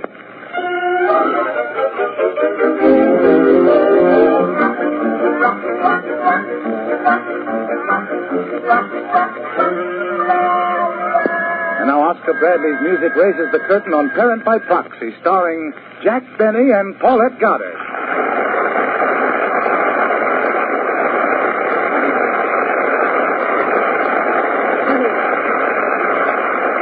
As our story opens, Jim Sloan, alias Jack Benny, who is a big splash in the American plumbing business, has just strolled into his office and taken his place at his desk. Good morning, Miss Humphrey. Good morning, Mr. Sloan. You're in early today. Well, a businessman has to be on his toes, Miss Humphrey. I expect this to be a busy day. A very busy day. In fact, I hardly know what to do first. What time is it now? 12:30, sir. Oh. Then in that case, open the files under L. Under L? Yes, my lunch is in there. And, by the way, is there a copy of the Morning Times around? On your desk, Mr. Sloan. Good, good. There's a little item I'd like to show you, Miss Humphrey. Your boss attended the charity ball last night. No. Oh, yes. Society is opening its doors to James Sloan. Even if I did make my money in plumbing fixtures. Here's the story right on the front page. I'll show you my name. Among those present were Biddle, Bowles, Carey, Fletcher, Morrow, Graves. Continued on page 12. Sharon, Burns, Riley, Jackson, Boulogne, Goldblatt. Continued on page 33. Can't seem to find the rest of the list. Oh, there it is, Mr. Sloan. Next to the obituary column. Oh, yes. I'm glad it wasn't under it. Larson, O'Neill, Hickey. Aha! Harry Baldwin, James Sloan, and Austin Peterson. Poor old Austin. Imagine being last on the list. I'll bet he feels like a nobody. I'll bet he does. It was really a gala evening, Miss Humphrey, and there I was in the middle of it, drinking and dancing. Of course, I would have looked better if I'd have had a partner. And, oh, yes, I took a chance on a raffle. What kind of a raffle? Oh, I don't know. I never win anyway. But Miss Palmer said it was a thing to do. Miss Palmer, huh? Oh, don't use that tone of voice, Miss Humphrey. Clara Palmer is a lovely girl. Of course, her hair is a little stringy. That's what gave me the idea for my new drizzle shower. Now, run along to our office and call the Edgemere Stables. I want to find out how much a ponopoli costs. A what? A ponopoli. I mean a polypono. A polo ponus. You know, one of those things you sit on when you play pono. I mean poli. Polo. I'd have been better off if I'd taken up badminton or tennis. Now, call the stables. Clara told me if I want to become socially prominent, I should take up the game. But, Mr. Sloan, you fall out of a swivel chair. How will you stay on a horse? I'll hang a guitar around my neck, and he'll think I'm Gene Autry. I can go along with a quip. Now, get out. Yes, sir. Oh, gee Jim, darling. Oh, hello, Clara. Jim, dear, I have the most fabulously wonderful news for you. You won the charity raffle. I did? How much? Oh, but the prize wasn't money. Oh. But, darling, it was something money can't even buy. Razor blade? Oh, no, silly. You won the privilege of adopting a refugee orphan. I did? I did. Yes. Now, the child's name is Marcel Bender. Isn't it too utterly thrilling? Oh, it's the utterliest thing I've ever heard of. But look, I can't take an orphan. Now, it arrives today, homeless and hungry. And if you don't take it, your social prestige may suffer. It will, eh? Well, where's the kid from? France? Oh, you do speak French, don't you? Oh, not fluently. I know a couple of words. Oh, good. Well, let me know what you decide, dear boy. Bonjour. What was that? I said bonjour. Oh, French. Yeah. Well, the two words I happen to know are oui. See you later. Marcel, huh? Cute name for a kid. See, no home, hungry, nobody to love him. Gee, I could be both a father and a mother to him. Then if he couldn't get along with his father, he could always come to the mother in me. It's a wonderful feeling at that, you know. Oh, Mr. Sloan, you can get a polo pony for $3,000. Poor little thing. I think I'll have him sleep in the same bed with me. Sleep in the same bed with... Probably hasn't had anything to eat for days. Not even oats? Oh, what he needs is hot soup and lollipops and a warm bunny suit to sleep in. Bunny suit? Miss Humphrey, will you do me a favor? Oh, what is it, Mr. Sloan? Will you pin those little three-cornered pants on him?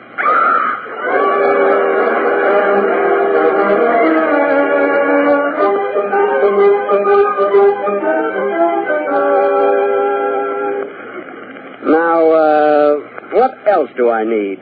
Oh, yes, I want to look at a crib. Yes, sir, for a little boy. What difference does it make? Do little girls sleep side saddle? No, sir. Now, here's a very popular model. We call it our teepee cot beddy. Isn't it a tooty-wooty? Just the thing for itty-kitty-witty. Uh-huh. How much is it? Only $18.50. Anything off for Cashy-Washy? No chisley-wisley. All right. I'll take it. Let's see. What have I bought so far? A crib, a velocipede, alphabet blocks, Indian suit, an electric train, and a Buck Rogers disintegrator gun. Well, I guess that's enough for my kid. Oh, you must be a proud father. You know, I have 8 children of my own. Hey, you don't sound like it. As many as that? Well, Oh, by the way, if I don't like my kid, will you take back these toys? If you don't like your child? Yes. If I don't like them, I'll send them back. You can do that? Why, certainly. Why don't somebody tell me these things?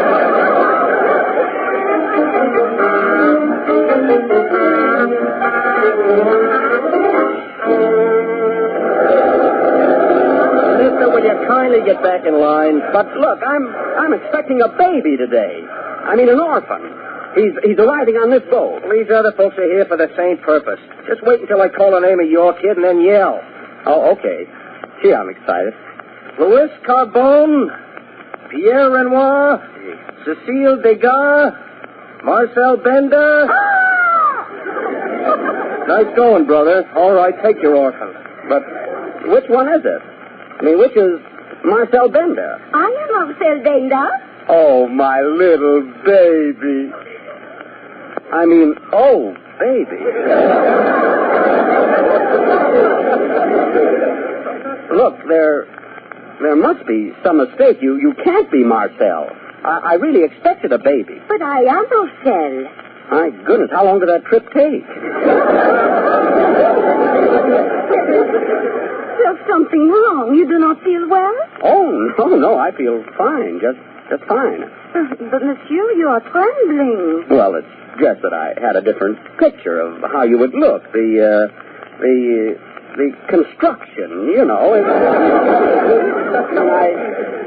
I thought you'd be a little younger. But I am young. I'm only 19. No, but I expected a little itty-kitty-witty. You're a beautiful, gorgeous young girl. They can't do that to me. Or can they? Maman? Oh, nothing. What about me, Marcel? Do I look the way you expected me to look? Oh, no, monsieur. I thought you would be an old man with a beard. An old man with a beard. Fooled you that time, huh? Yes, you have no beard at all. Glad you like me. I was so afraid you'd be ashamed of me in this poor little dress I'd wear. The dress? Yes, it is all I have and very small for me. Look, see how tight it fits me. Uh-huh. And the dress is very short, too, because I've worn it many years. See, it is above my knees. Uh-huh. But you're only looking at my feet. Don't rush me. Oh, no, monsieur. But if I am to leave at your home, I cannot call you monsieur. What shall I call you? Well, let's see. Would you mind holding my pulse for a minute? Like these? That's right. Now call me Daddy. Daddy? What about the pulse? Oh, she jumps up and down very fast. She does. Well, then call me Uncle Jim. Uncle Jim. The pulse? Oh, she jumps very quick. She does, eh? And you better call me Mr. Sloan, I think, huh? Mr. Sloan? Yes, until we get home. Then I'll take a vitamin pill and you can try Daddy again. Let's go.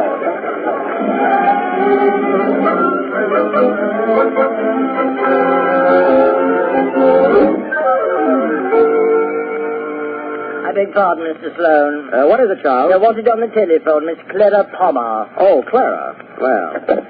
Hello? Oh, hello, Clara. Well, I've been busy the last 2 weeks. Tonight? Oh, I can't. Why, I'm taking Marcel to the matzo ball. You know, Herbert J. Matzo. What, I had a date to take you? Oh, I'm sorry, but I'll see you there anyway. Anyway, I want you to meet Marcel. Goodbye, Clara. Oh, Uncle Jim, are you busy? No. Come in, Marcel. Oh, Uncle Jim, I'm so happy here. Your house is lovely, and the big rooms and the beautiful paintings on the walls. Well, I'm glad you're happy. Marcel, you know I'm in the plumbing picture business, don't you? Yes, Uncle Jim, you told me. Well, I have a big surprise for you. I sat up all night, all last night, designing a new bathtub just for you. For me? Uh-huh. It's going to be built in the shape of a kangaroo. And then when you take a bath, you sit in the pouch. Oh, it's a knockout. Charming. Oh, Uncle Jim, you haven't said anything about my new dress. Well. Do you like it, or does it leave too much of me outside? No. It's beautiful, Marcel. Oh, how happy that makes me. I want so much to please you at the ball tonight. Oh, I bought some other things, too, Uncle Jean. The perfume I'm wearing, and these gloves, and a beautiful pair of garters. Would you like to see them? Garters? No, Marcel. You mustn't bother. Oh, but they are lovely. Please let me show you my garters. No. You mustn't bother. But there is no bother. They are in my room in a little package. Oh. Then you certainly mustn't bother. I found them in a little French lingerie shop, the Maison Claudette. And would you believe it, Madame Claudette is a fifth cousin by marriage of the nephew of the wife of my fourth cousin Anatole. Well, one divorce in the family, you'll have to arrange that all over again. Come on, Marcel, we mustn't be late for the dance.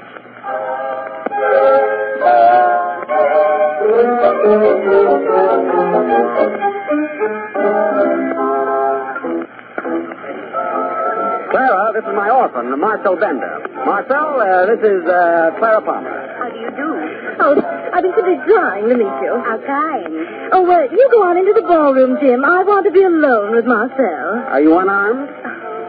You silly boy. Well, I'll be back, Marcel. Oh, my, Jim is so charming, isn't he? Such a gentleman. Yes, and he's been so good to me. He probably hasn't told you that this whole thing is a hideous mistake. I don't understand. Well, you know he wanted a little boy. You were quite a shock to him. Of course, he doesn't want to hurt you. Miss Palmer. Yes? Please, you have said enough. I understand now, and I will go away. Oh, are you going without saying goodbye to Jim? Yes, I will leave now.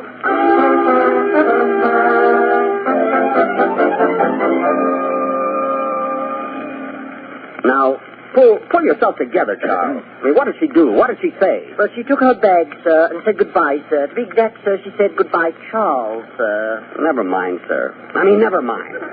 This is terrible. I've got to find her. I beg your pardon, sir, but are you in love with the young lady, sir? In love? Yes, sir. Certainly not. I just happen to like Orphan. Gee, I read Orphan Annie all the time. Anyway, I'm a lot older than Marcel. Very good, sir. It is not. I can't understand it, Charles. I simply can't understand why she left. Gee, maybe she didn't like me. Oh, that's impossible. Isn't it, Charles? Isn't it, Charles? Night, sir. You coward.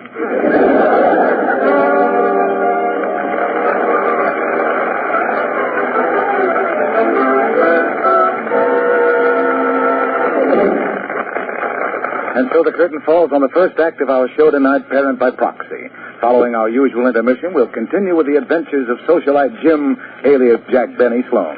But right now, here's our own man about the microphone, Bud Easton. Flip.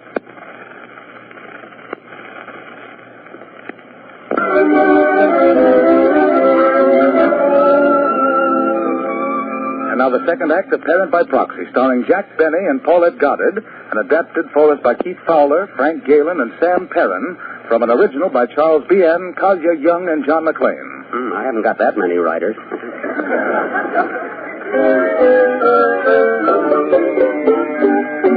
Now, it's the following evening, and Jim Sloan is returning from a fruitless all-day search for his ward Marcel. Oh, good evening, sir. Any news, sir? No, Charles. I spent the entire day walking the streets of New York, didn't even get a glimpse of her. Just think of it, Charles. A beautiful little French girl of 19, all alone in this big city.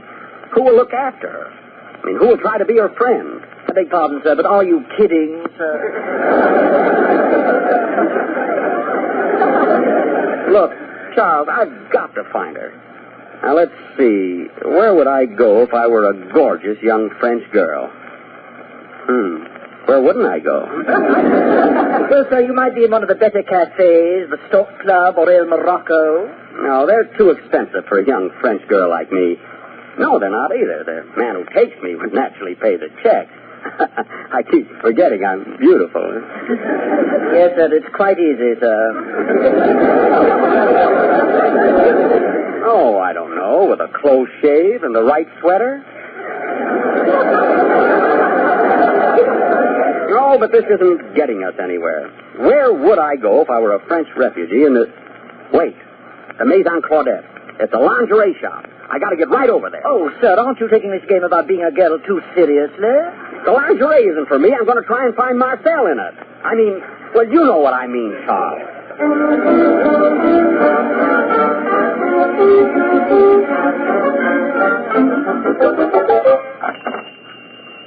Pardon me. Are you Madame Claudette? Yes, monsieur. Can I help you? I hope so. You see, I'm interested in a girl. And I thought... I understand, monsieur. Do you think you can help me? I will try, monsieur. Now, if the young lady prefers panties of black lace, these are white. Panties? Huh? Monsieur does not like them? Oh, yes, of course. It was just the shock of seeing them. What did you expect to see in a lingerie shop? Bicycles? No, you don't understand. I came in here for something else entirely. Indeed, monsieur. Unfortunately, I happen to be a very busy woman. Perhaps my clerk will be able to help you. I'll send her right out. But, Madame Claudette, Say, these are kind of cute at that. Black lace. And so soft and fluffy. I wonder if... No, they probably only make them for women.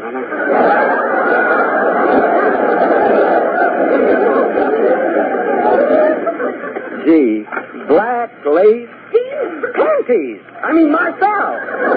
Mrs. Sloan, how did you know I was here? Never mind that. Imagine going away without leaving a note. That isn't nice, you know. Why, once when I suddenly went away, I left a note for the milkman, and I don't even like him. Oh, please, Mr. Sloan. Miss Palmer has explained everything to me. I cannot leave at her home anymore. Miss Palmer, eh? So that's it. Look, Marcel, I want you to come back. Please, won't you come back? Well, all right. Come on, dear. Oh, by the way, Marcel, before we leave, what's the biggest size in those black lace... Oh, never mind.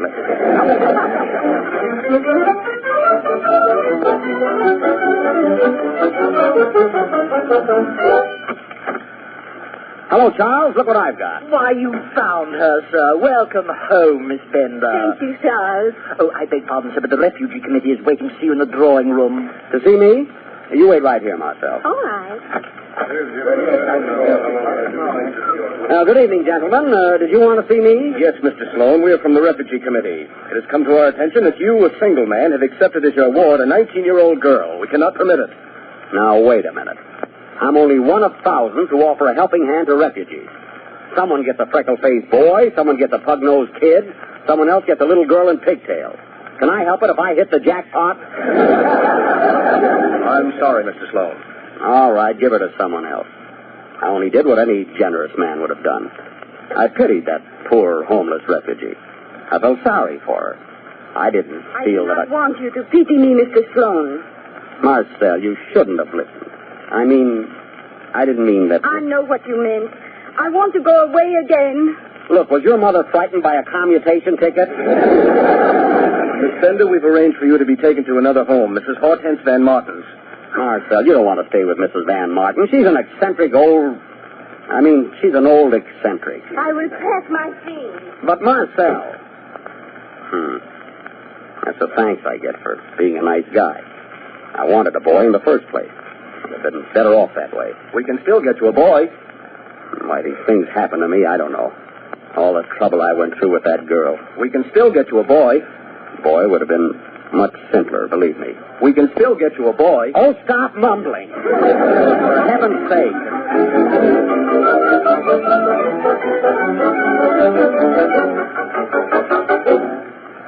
Hortense, Marcel will be here any minute. I came over to tell you I think the poor little thing will be better off in your care. James, what do you mean, poor little thing? Excuse me a moment. All right, boys, you can bring him in. Where do you want the sandbox, Bud? Anywhere will do. And put the kiddie car over there. James, what is the meaning of this? Marcel's toys. I thought you might as well have them. Toys? I thought you was a grown girl. Oh, she is, physically. I'll set up her choo-choo train before she gets here. James, do you mean... No. Don't forget, when she runs the train, you stand right here and go beep, beep. Beep, beep. Yes, you see, you're supposed to be a station wagon at the railroad crossing. It's not hard. As a matter of fact, in that dress, you look a little like a station wagon. James, I thought she was a perfectly normal girl. Well, she's practically normal, Hortense. Look. This is her little Indian suit. You see, sometimes she thinks she's Pocahontas. Oh. And if you want to keep her quiet, just give her a telephone directory. She loves to call all the John Smiths in it, you know? I don't feel well, James. I need rest and quiet. Oh, and here's her little bow and arrow. Bow and arrow? Oh, she's quite harmless, but don't ever eat an apple in front of her. I think I'd better lie down. I'm ill. Mrs. Van Martin, the young lady has arrived. Oh, ask her to come in. You just run along, Hortense. I'll take care of everything. Thank you, James. You're a very sympathetic boy, even if you are a plumber. Oh, think nothing of it. All right, Hawkins. Yes, sir. Right this way, miss. Well, what are you doing here? Oh, just making sure you'd be comfortable, Marcel. Mrs. Van Martin's upstairs whipping the maid. She'll be right down. She's whipping the maid? Oh, it won't take a minute. Only 30 lashes. What did the maid do? She put noodles in the chicken soup. But there's nothing wrong with that. I know, but don't ever say that in front of Mrs. Van Martin. Why, she'd probably jump right off the shelf, you know? What shelf? The shelf she sits on when she thinks she's a teapot. She sounds crazy. Oh, she's not so bad now, Marcel. Why, when she cooks a roast beef, she doesn't even crawl into the oven to watch it anymore. You know? I don't want to stay here. I wish I'd never come here, and I wish I'd never seen you. But, Marcel... Go away. You never wanted me, and now I am trying to forget your face. You can't, Marcel. It's on half the bathtubs in this country. Please go away. You only took me in out of pity. No, I didn't. I heard you say it yourself. I only said that so these men wouldn't take you away. I didn't want you to go. But I do not understand. What are you trying to tell me? Look, Marcel, it's as simple as ABC on these blocks. I'll show you. We'll start with the letter I. Here's an I. No, it's a J. Well, here's an I. No, that's an L. Well, this must be an I. A K. Must be an easier way to do this. Here's an I. Oh, yes, thanks. I stands for I. Yes. Now, where's that L we just had? Here. Do you know what the L stands for? No. Look, I'm trying to be cute about this thing. Would you be so direct? Well, shall I go on? No, you don't have to. Good. Jim, what are you doing? Throwing away these blocks. From now on, we're going to play house.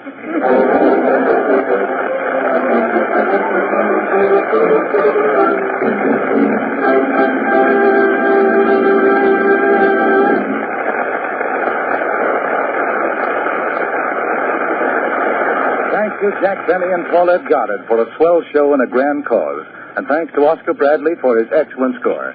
You know, ladies and gentlemen, this is the Star's own theater. And the money they would ordinarily receive, Gulf gives instead to the Motion Picture Relief Fund. So, Jack, thanks again to both you and Paulette Goddard. Now, ladies and gentlemen, we'd like to tell you about next week's show. Next week, your Gulf Screen Guild Theater presents 4 great stars: Greer Garson, Henry Fonda, Fred McMurray, and Virginia Weidler, in the first radio presentation of one of the year's greatest box office smashes, The Philadelphia Story. Here's a show I know you won't want to miss, so note it on your calendar. Until next Sunday, then, this is Roger Pryor speaking for your neighborhood good golf dealer and saying, good night, everyone.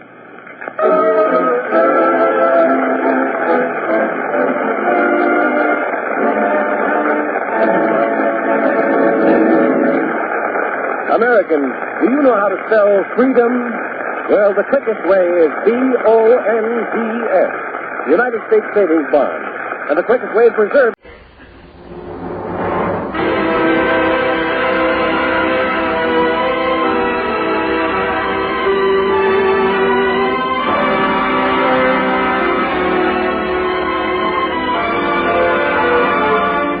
Ladies and gentlemen, Dennis Day.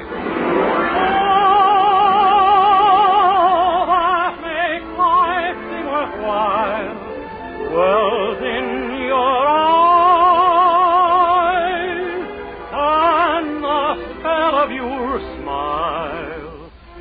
Dennis Day is brought to you by Colgate Dental Cream and Luster Cream Shampoo. Colgate Dental Cream to clean your breath while you clean your teeth. Luster Cream Shampoo for soft, glamorous dream girl hair.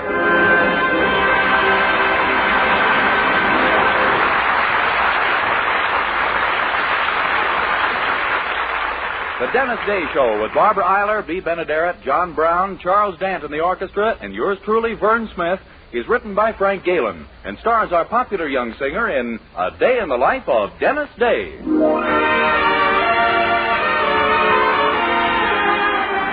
Here's Dennis to sing Let's Pick Up Where We Left Off. Let's pick up where we left off and start all over again. And we be the same old sweetheart, just like we were then. Let's pick up where we left off and start a new dream or two. I still get that same old feeling when I think of you. I walk in the park all alone in the dark to our favorite rendezvous. But when I get there, it's so empty and bare, nothing but memories of you. If you give me one more chance, I'm yours till heaven knows when. So let's pick up where we left off and start all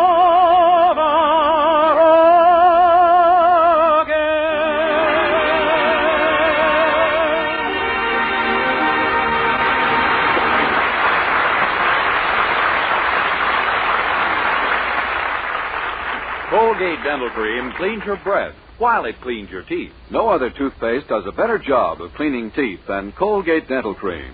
For Colgate Dental Cream has a safe polishing agent that cleans your teeth both gently and thoroughly, brings out their natural sparkle and beauty. You can actually see and feel the difference. And scientific tests prove that Colgate Dental Cream cleans your breath while it cleans your teeth. Yes, actual scientific tests prove conclusively that in 7 out of 10 cases, Colgate instantly stops unpleasing breath that originates in the mouth. Colgate Dental Cream is famous for its wonderful wake-up flavor, too. Nationwide tests of leading toothpastes prove that Colgate's is preferred for flavor over every other brand tested. Yes, preferred over every other brand tested. And no wonder, for Colgate Dental Cream is the result of constant effort to produce the finest toothpaste in the world today. For cleaning teeth, for flavor, for sweetening breath. So see if you don't agree with the millions who have made Colgate Dental Cream America's favorite toothpaste. Try Colgate Dental Cream to bring out the natural sparkle and beauty of your teeth. For a wake-up flavor you'll thoroughly enjoy. And always use Colgate Dental Cream after you eat and before every date to clean your breath while you clean your teeth.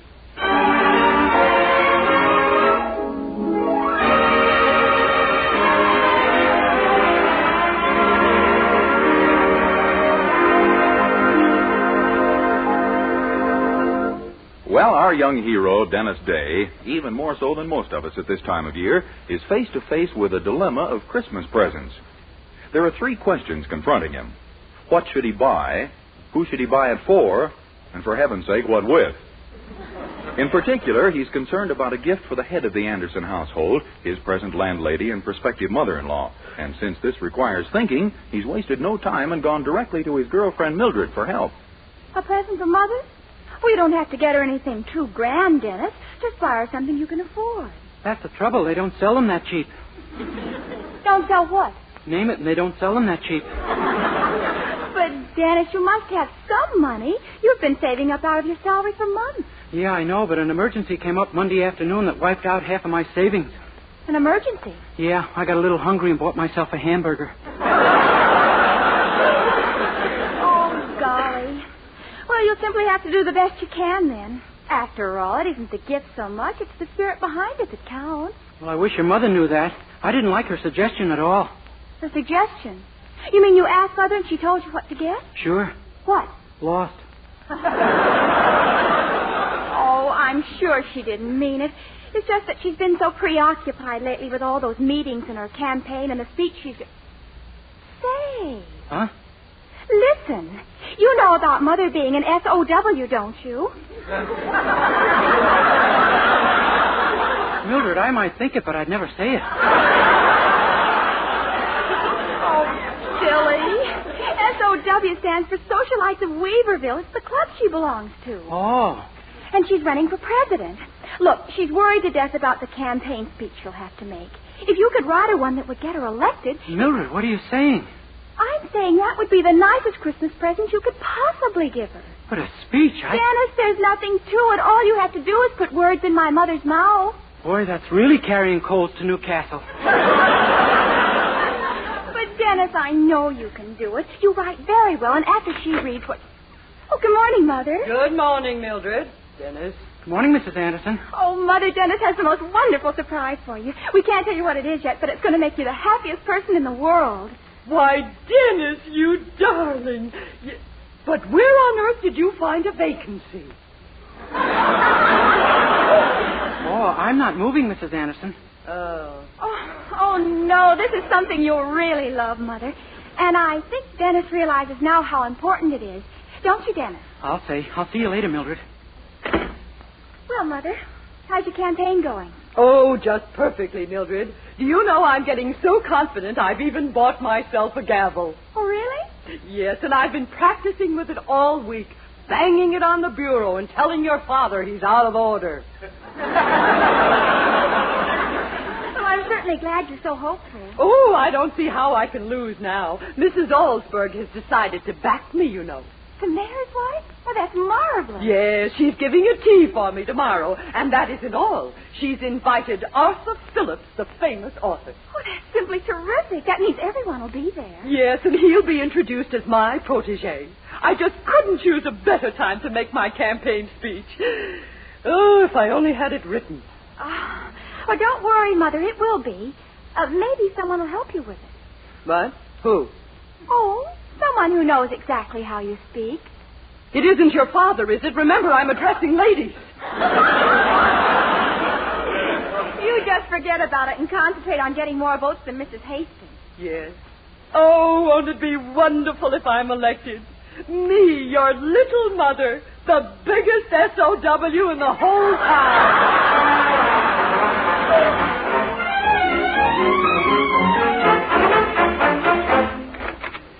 Mildred, I've got it. It's all done. The speech? Yeah, I went down to the public library and stayed up all night writing it. And it's really good? Oh, it's magnificent. It's a speech that Washington or Lincoln or Jefferson might have delivered. In fact, they did. What do you mean? Well, Mildred, I couldn't trust my own brains for this. There was too much at stake, so I borrowed things from all the great speeches of history. Why, Dennis, that's marvelous. What an idea. Yeah, and look who it occurred to. You never know, huh? Oh, it's wonderful. Mother's got to hear it right away. Oh, Mother, would you come into the living room a minute? What is it, Mildred? Mother, get ready for your big surprise. Your campaign speech is all written for you. Dennis wrote it. Dennis? Dennis Day wrote... Mildred, I'm your own mother. Blood must be thicker than this. Wait, Mother. It's all done and it's marvelous. At least give him a chance to read it to you. Oh, very well. Go ahead, Dennis. Only it better be good. Oh, it is, Mrs. Anderson. Listen, here's the way it starts out. 87 years ago, when I was born,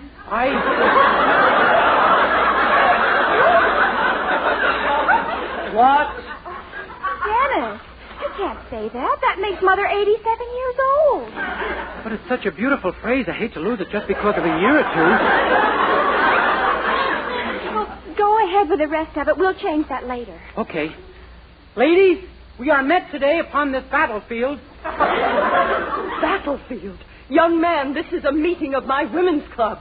Yes, ma'am, but I was home the last time you held a meeting here, and from what I heard... Never mind what you heard.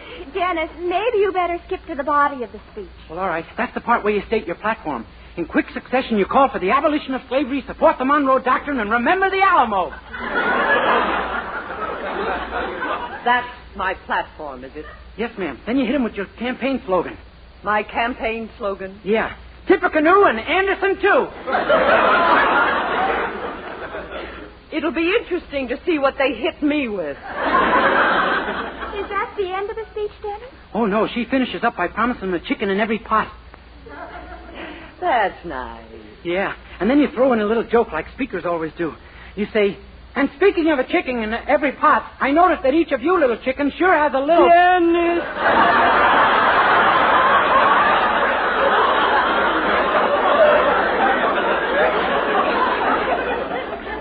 Well, what's the matter? Is it off color? Dennis, I think you better get to the conclusion. Oh, yeah. Wait till you hear that. Boy, is it dramatic. She cries out, I am dying, Egypt, dying. And with that, she pulls out an adder and lets it bite her. I let an adder bite me? Oh, not a real adder, of course. That might sting. You can have a worm stuck down your dress. And that's the speech you've written for me. Why, Mrs. Anderson, you don't like it. It's no use denying it. I can see it in your face. I thought you might. It needs work, Dennis. I suggest you go someplace and work on it. Go someplace? Yes, like Outer Mongolia. And don't come back. Gee whiz, yesterday she despised me, and today our relationship has deteriorated. Now, don't you worry, Dennis. From what she told me, she'll get the presidency even without your campaign speech. Well, I'd better get her some kind of Christmas present to square myself. Looks like I'll have to brace Mr. Willoughby again for an advance. Gee, I wish you were coming along. Me? What for? Well, you know my boss. While I'm bracing him, who's going to brace me?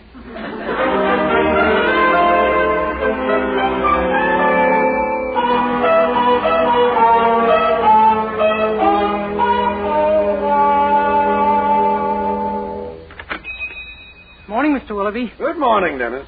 Oh, Mr. Willoughby, there's something I got to talk to you about. You see, it's this way. Business has been terrible. This is the worst month in 10 years. Can't pay the rent. On the verge of bankruptcy. If something doesn't happen, we'll have to close up the store.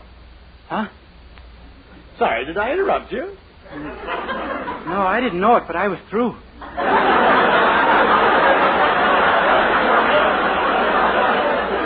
Well, I wasn't kidding, Dennis. I've never seen our business as bad as it is.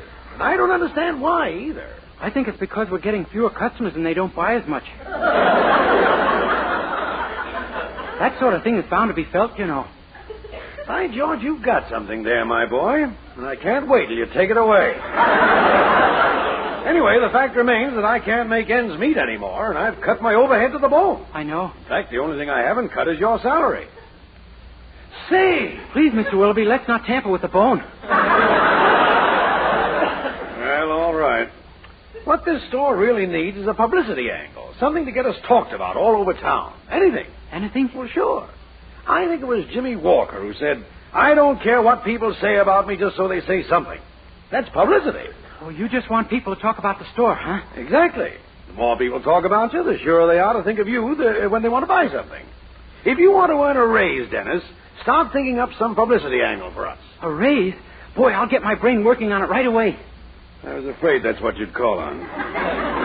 Well, get up front. I'm going to work on the book. Yes, sir. Gee, what a funny business.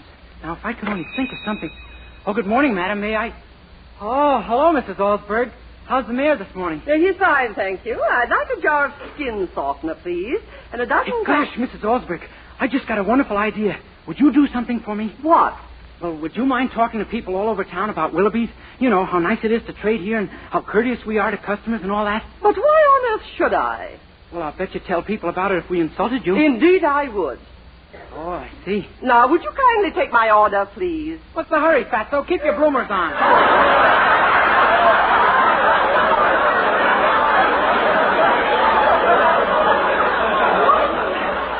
You heard me. How could you miss with ears that size? This is fantastic. I've never been insulted like this before in my life. Well, that's your fault for not getting in here more often, Broadbeam. I warn you, young man, one more impertinence and I shall walk out of this store. Now we're getting somewhere. Come on, Fatso. What is it you wanted? I told you I wanted something to soften my skin. Have you tried a pneumatic drill? This time you've done it, young man. I have, huh? So what are you going to do about it, Flappy Lips? Flap it all over town? I certainly am. Atta girl. I knew I couldn't have picked a better blabberer. I'm going to tell this to every member of my club. Atta girl. And particularly, I'm going to tell it to Mrs. Anderson. Atta girl. Pardon me, could I have a clarification on that? You live at her house, and if you're the kind of person with whom she associates, I shall withdraw my support of her for president of the club. For president? Mrs. Allsberg, I feel that I have made a series of nasty blunders. Oh, you do you? Yes, ma'am. You're a dreamboat, Mrs. Allsberg. I love you. I want you in my harbor. Please sail into my... And so, as the sun slowly sinks in the west, we say farewell to Dennis Day.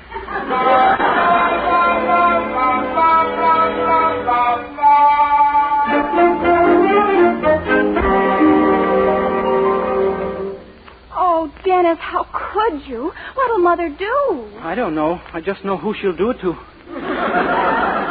Now, Mrs. Allsberg's sure to support Mother's opponent, that Mrs. Hastings. She'll make her the guest of honor at that tea tomorrow. Yeah, I know. And now that Ryder will be Mrs. Hastings' protege, and you... Wait. Now what? What if this Mr. Phillips, the writer, turned out to be just an awful person? Someone who could lose the election for Mrs. Hastings instead of winning it for her. You follow me? No, the road's too rough, but keep going. Don't you see? You're going to take Mr. Phillips' place at the tea. None of the girls have ever seen him, and I'll fix you up so no one will recognize you. Yeah, but what about the real Mr. Phillips? Well, that's the easy part. Listen, your friend Bill Harding is the desk clerk down at the Weaverville Hotel where Mr. Phillips has his reservation. Uh-huh. Now, here's what you do. You ask Bill if he'll do you a little favor. And when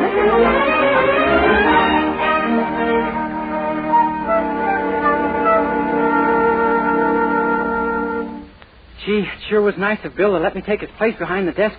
But if that Mr. Phillips doesn't show up soon... Well, Dennis, look. I'll bet that's him coming across the foyer now. At last. Boy, I sure hope this works. Oh, it's just got to, Dennis. I'll duck into the office here. Good luck. Yeah. Yes, sir. Can I help you, sir? My name is Arthur Phillips of New York City. Yes, Mr. Phillips. We've been expecting you. How are you, sir? My train was an hour late. I'm due at a tea. I'd like a room and in a hurry, please. Mr. Phillips, when I ask someone how they are, they generally tell me. Oh, I beg your pardon. I'm fine, just fine. Who cares?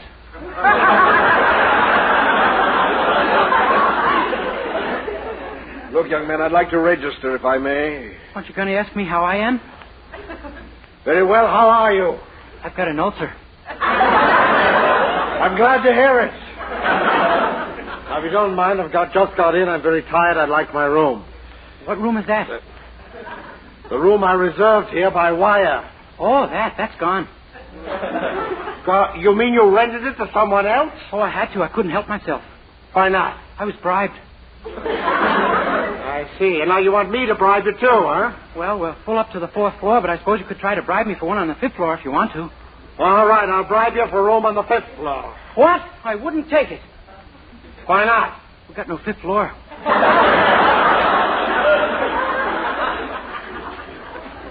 Now, look here, my man.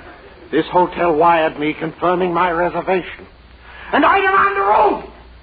You understand? That's the way you feel. We do have one room left, 306. Is it a nice room? Sure. Here's the key and the flit gun. Flit gun? What's that for? Well, the room is vacant, but not entirely unoccupied. Oh, heavens, has this room got a bath? No, but the bathroom is pretty convenient. Just walk to your right as you leave the room. How far? Just to the first traffic light. The first traffic light? Well, from there, you can't miss it. Just turn right again. It's the next filling station on your left. Why, this is ridiculous. Oh, but you'll love the room. It's very attractive. And if you like to lie in bed and read the Police Gazette, it's... I don't. Oh, too bad. That's what the walls are papered with. What? And it's nice and cozy and warm, too. The chimney for the incinerator's right outside your window. Young man, you think I'm going to stay in a flea bag like this? You're very much mistaken.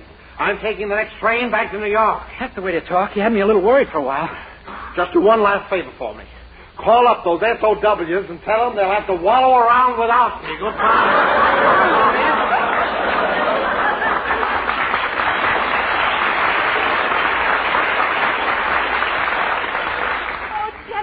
Everything. You were just wonderful. Yeah, I think I've hit a hot streak. I sure hope it doesn't cool before that tea.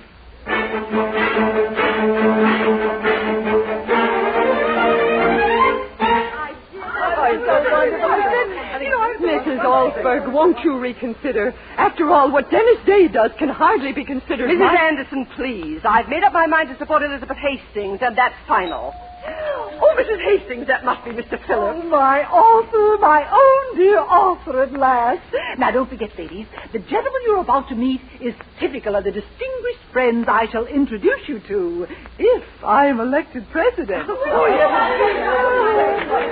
Oh, Mr. Phillips. Oh, I'm so glad to see you. How do you do? Howdy, babe.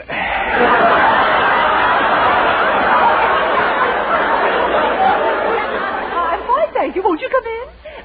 I've told these other ladies that you and I are very old personal friends, Mr. Phillips. I hope you don't mind, but this election could mean my name in the social register. Shucks, kiddo, as the girdle said to the fat lady, if you can get it in, I won't spread it around.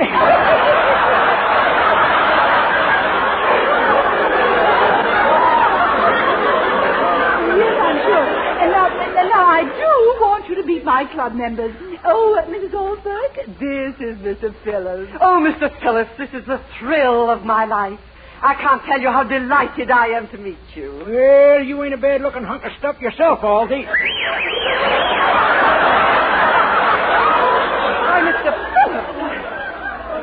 So, Mr. Phillips is typical of your old friends, is he, Mrs. Hastings? Why, Oh, sure. Me and Liz been pals ever since we're old men. Used to run that big saloon on 47th Street, eh? What? Why, he never. Come off it, Liz. Ladies, you should have seen this kid put it away when she was a little tyke. She used to holler bottoms up so often she began walking around on her hands.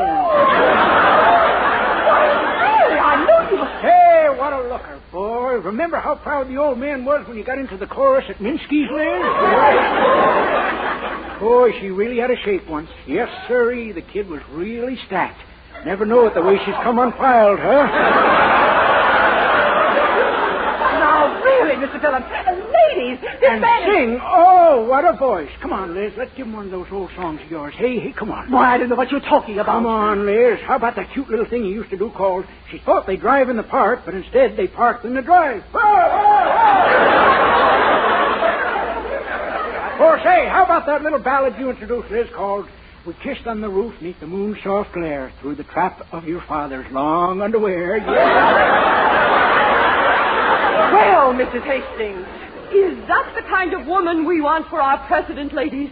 I, for one, am leaving. Well, no, really, ladies, honestly, this... Well, I guess I gotta be shoving off, too. Say, Liz, how about you and me getting together real soon down at the tattoo parlor and talk over old times? Because to spend one night with you in our rendezvous and reminisce with you, that's my desire. A little blunted by time, but still mighty powerful. Well, good night, girl.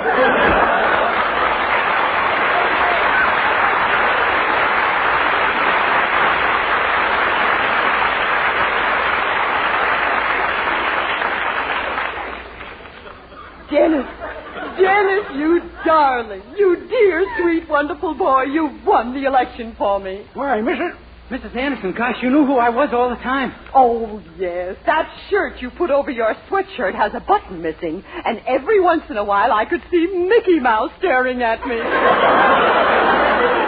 Gee, well, it worked anyway. I know. That voice you use, that old man's voice, and when you sang... Yeah. To meet where gypsies play down in that dim cafe and dance till break of day. Oh, that's my desire. Oh, you're Valterini tonight, Daddy. I'm a regular regular.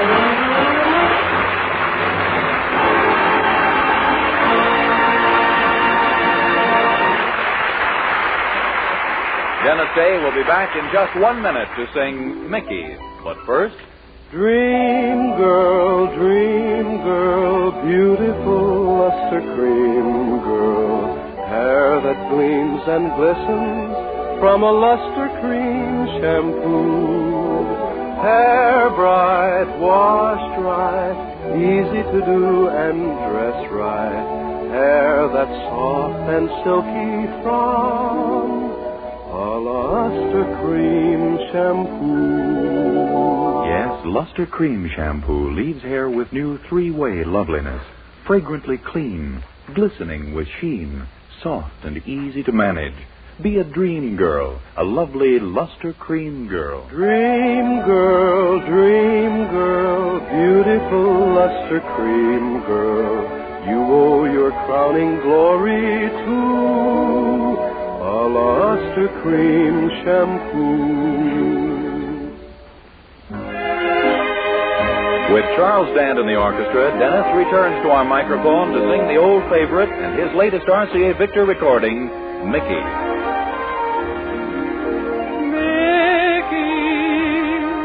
Pretty Mickey, with your hair of raven hue, in your smiling, soul beguiling, there's a bit of Killarney, bit of the Blarney too.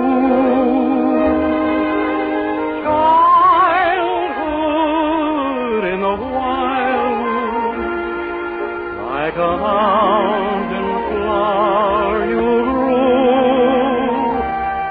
Pretty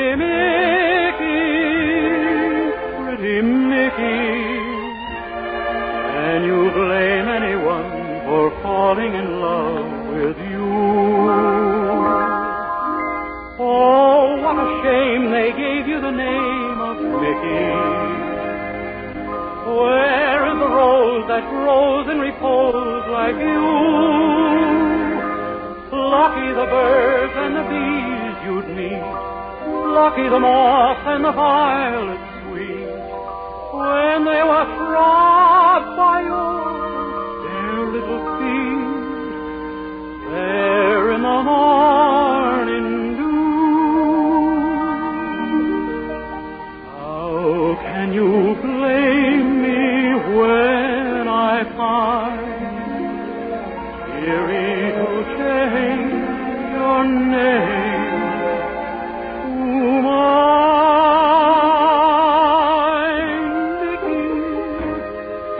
Pretty Mickey, with your hair of raven hue, and you're smiling so beguiling. There's a bit of Killarney, bit of the Blarney, too.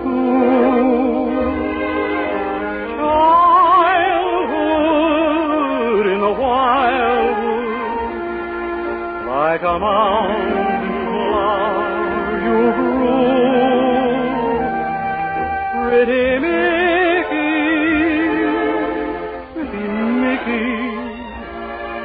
can you blame anyone for falling in love with you?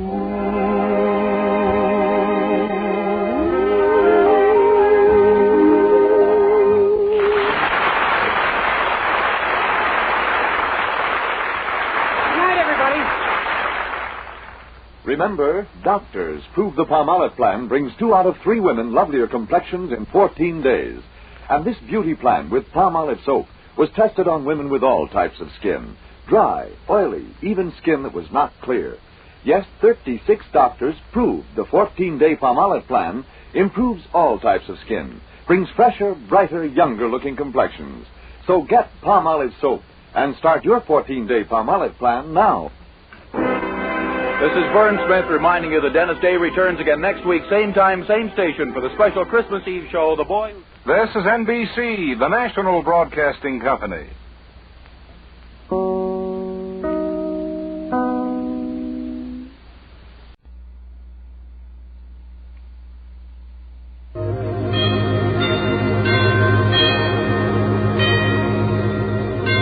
Ladies and gentlemen, the Joseph Schlitz Brewing Company of Milwaukee, Wisconsin presents The Halls of Ivy, starring Mr. and Mrs. Ronald Coleman.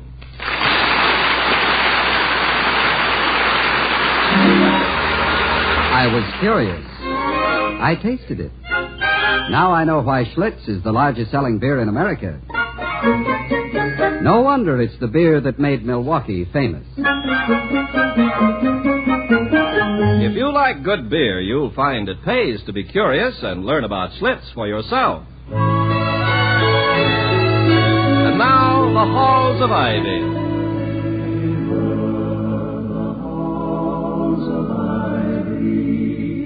That surround us here today, and we will not forget, though we be far, far away. Welcome again to Ivy. Ivy College, that is, in the town of Ivy, USA. It's graduation week at Ivy, and like every small college, it has its own traditions and customs which will be carried out by both students and faculty. With some, it's a time of gaiety and excitement. For others, a time of tears and sadness. For Ivy's president, Dr. William Todhunter Hall, it's a time of speech writing, conferences, and the disposing of countless detailed matters. But as he tells his English ex-actress wife, Victoria, it's amazing. Everything is going according to schedule. Not one major incident has come along to upset the graduation cards. Usually by this time... Oh, good heavens. Did the cart topple over? No, it might have. Vicky, I have a message for you. From me? From who? Or is it from whom? It is from neither who nor whom. It's from me. Well, that's even better. I adore messages from you. Like, darling, please have my grey suit cleaned. Love, W. I do love W, too. Good, but I have to admit that this message has been slightly delayed, due to a sort of baccalaureate fog around the region of the brain. The message, my darling, says simply, I love you very much, and will you be my date for the senior prom? Well, I don't expect your answer by engraved reply, but after all... Well, I was just thinking. Dottie, does this invitation include a late walk down Ivy Lane? You mean Romeo's Road? That common lover's path which is frequented by intrepid maid and callow youth? Yes.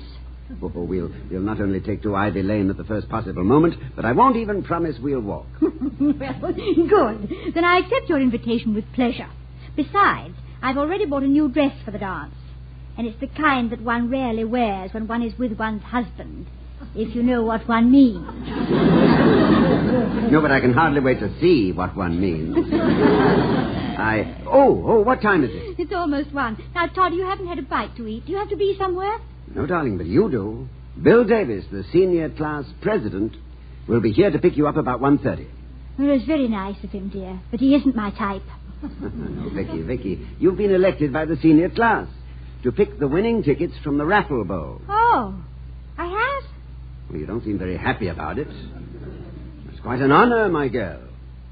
This is roughly equivalent to being chosen by the Deep Sea Divers Association as the girl we'd most like to blow bubbles with. Yes, I'm deeply pleased if you say so. Or I would be if I had the slightest idea of what raffle you were talking about. The raffle of the faculty cars. Oh. Victoria, is it possible that you've been here all this time and still don't know about Ivy's famous raffle? Yes, it's quite possible because I don't know. Who raffles the cars and to whom do they go? To who? It's something new I just thought up. See, this way I don't have to worry about when to put the M on the end of who. It's simple, huh? Yes. Yes, it is simple. I don't like to discourage you, my darling, but there are a few grammarians around the campus to whom your ideas might not appeal. I saved by the bell. I'll answer it, dear. Tum ho. From ho. Ovo. No. Mr. Wellman, Toddy, he seems terribly agitated. I knew things were too calm and peaceful to last. Well, show him in. I am in, Dr. Hall. I can only stay a minute. That's good. I mean, it's good you found time to stop by at all. This is not a social call. I'll come right to the point. Dr. Hall, this raffle of faculty cars is disgraceful. It must be stopped. But why? The money is used for a legitimate purpose. To defray expenses at the senior prom. I participated in it during my senior year at Ivy, didn't you? Of course I did. But under protest even then. I am opposed to gambling. Are you really, Mr. Wellman? I understood you'd done very well in stock market speculations. Market speculations? Business investments? That was purely business, Mrs. Hall. Sometime I'd like to have your views on the National Lottery, Mr. Wellman. And don't tell me we don't have one every 4 years. Do I understand that you consider this traditional Ivy raffle gambling? Isn't it? I'm sorry I wasn't here when the game started, but what do the winners win? I still don't know. The use of the faculty members' cars, Vicky, for the night of the senior prom. And the use of the faculty member who owns the car, our good professors, all reduced to the positions of mere vassals, being forced to act as chauffeurs for students who could just as well walk, who might better walk. Mr. Wellman... Yes, Dr. Hall. You are making a mountain out of a money-raising project. I have never heard any faculty member complain about this custom. Quite the contrary. They enjoy it. I realize that the amount of money that is bid on each professor's car might possibly reflect on the esteem in which some of them are held, but I didn't expect you to be sympathetic with my viewpoint, Dr. Hall. I fully expected antagonism, but I do expect to use every ounce of my influence to abolish this raffle, starting with this year. Goodbye. Don't bother to show me out. I can find the door myself. Well, he found the door. Now the question is, can we? What an unpleasant little man. Is it true that he called out from under a flat rock, William? Well, we might say that Mr. Wellman's presence at Ivy is due to the fact that the Board of Governors, in their search for executive material, left no stone unturned. By the way, has he any logical objection to the faculty raffle? I mean, reasonable. Mr. Wellman objects to everything on principle, especially if there's the slightest chance that the thing he's objecting to might give someone a little enjoyment. I suspect that in his babyhood, someone snatched his pacifier away and left him with lips permanently pursed. With him, happiness is just a thing called off. And the only fun he ever has is seeing that no one else has any. Yeah, that's a masterly bit of character analysis, Doctor. Well, is there anything he can really do, though, about the raffle? Oh, not this year, anyway. He's starting his reform movement much too late. I wonder who'll win our car. No. The president's car is never raffled. Incidentally, I hope the service station brings it back pretty soon. It'll be back at 4:30 p.m. on the dot. Mal said so. Mal? Who is Mal? It's a new garage in Ivy. Mal's garage. I took it there to be serviced because I like those signs he puts up all over, you know? The happiest cars in town are maladjusted.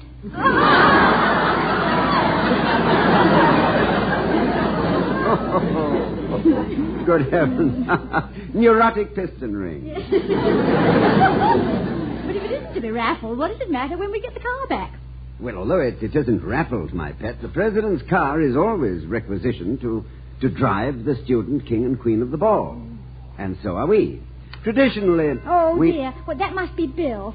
Goodbye, darling. Goodbye, dear. And remember, a time-honored tradition now rests on your shoulders. Pick your winners fairly and squarely. No peeking at the tickets.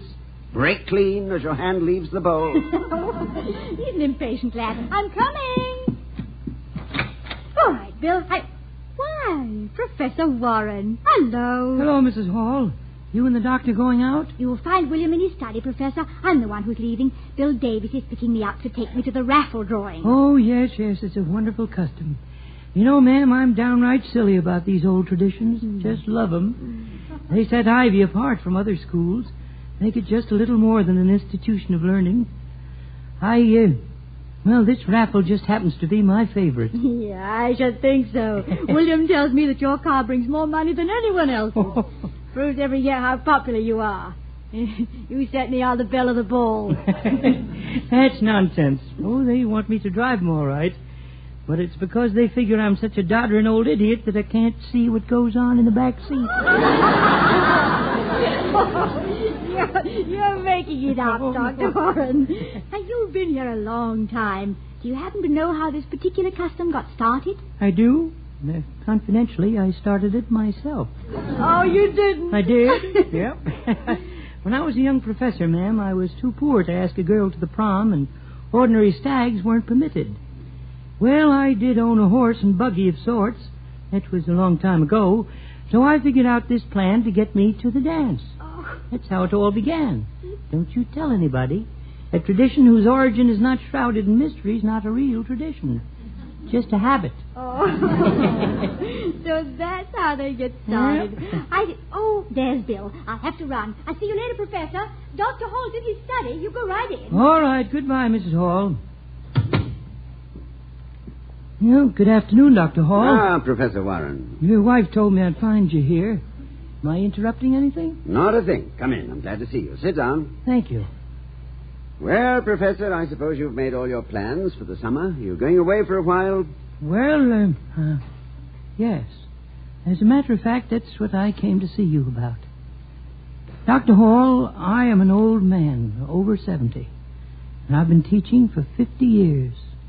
That's a long time. Yes, it is.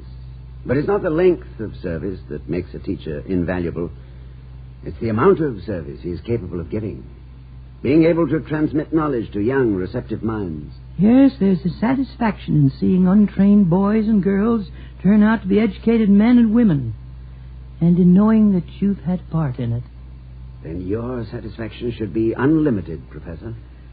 Well, I've had my share of it. But there is nothing quite so useless or tiresome as a superannuated pedagogue.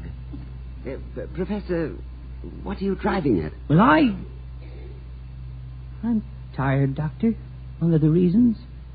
Now with this academic year almost at an end, I'm going to call it quits. I have regretfully decided to retire. To leave Ivy. If ever a man has earned a rest, Professor Warren, you have. But I can't tell you what a great loss this will be to Ivy College. And to me, personally. When do you plan to leave? Tomorrow. Tomorrow? Well, but what about the baccalaureate service? And surely you intend to drive the winner of your car to the senior prom? No, Doctor. I have to leave. Particularly before the senior prom.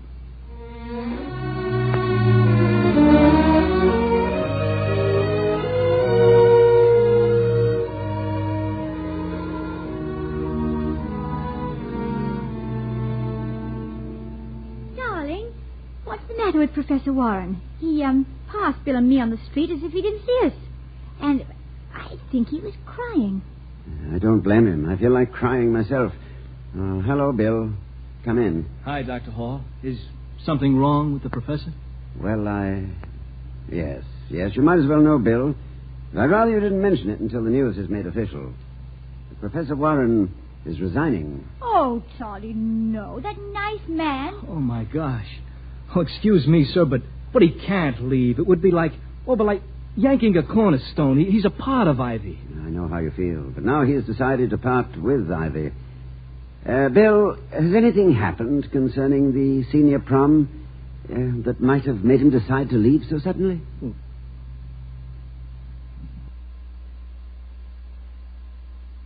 What do you mean, sir? I don't know what I mean. He just insisted that he had to leave before the prom. Oh. Uh-oh. That's a profound observation. Does it mean something? Well, Professor Warren looks forward to the prom more than anyone else on the campus. Yes, and from what he told me, he invented the raffle. Now, why should he want to get out before it unless he couldn't participate in it? Well, why couldn't he participate in it? Well, maybe you haven't noticed, but he hasn't driven his car in more than 3 months.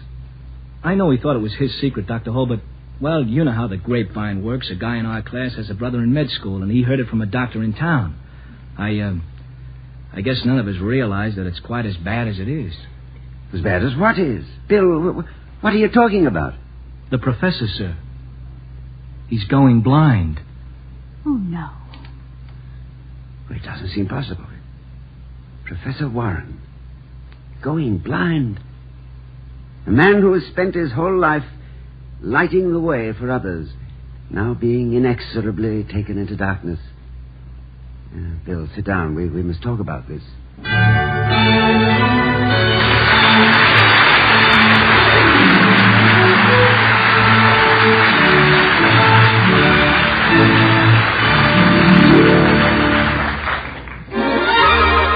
I was curious. I tasted it.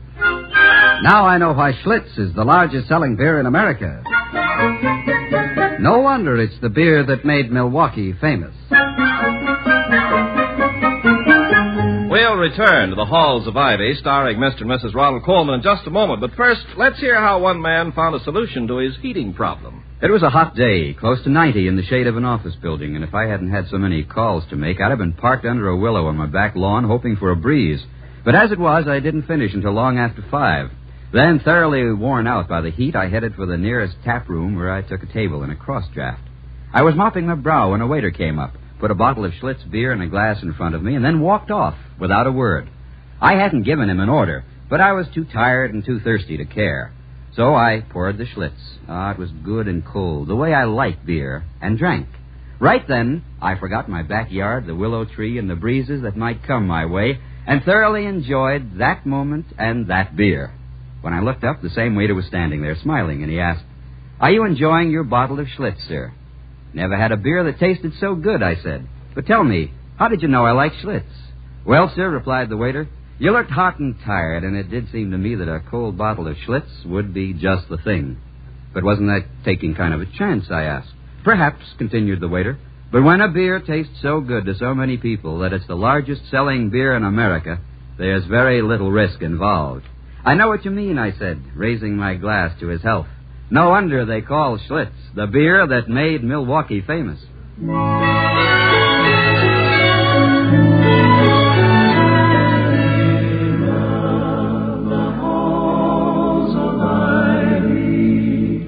That surround us here today.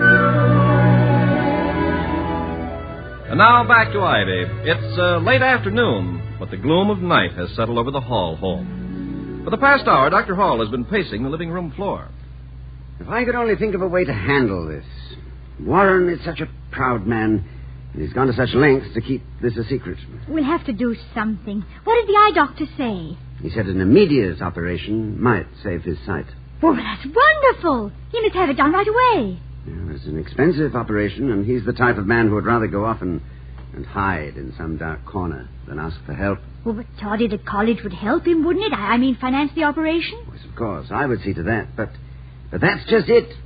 Sometimes, unless you can find exactly the right way to be helpful, it is more charitable to be unhelpful.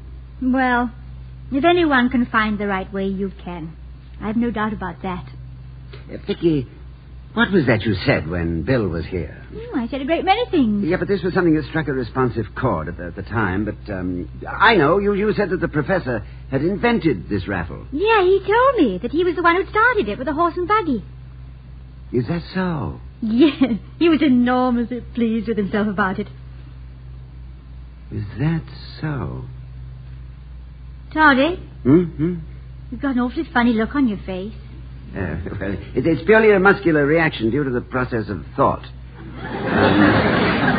Victoria, it is a proven fact that the face, like gall, est divisa in partes tres. To pure a Caesarean cliché. While this triplicity is not particularly evident when the face is in puris naturalibus, it is... Yeah, now back up there, Doctor. Back up. It isn't that I don't enjoy hearing you make little Latin sounds. But what does all this foreign double talk mean?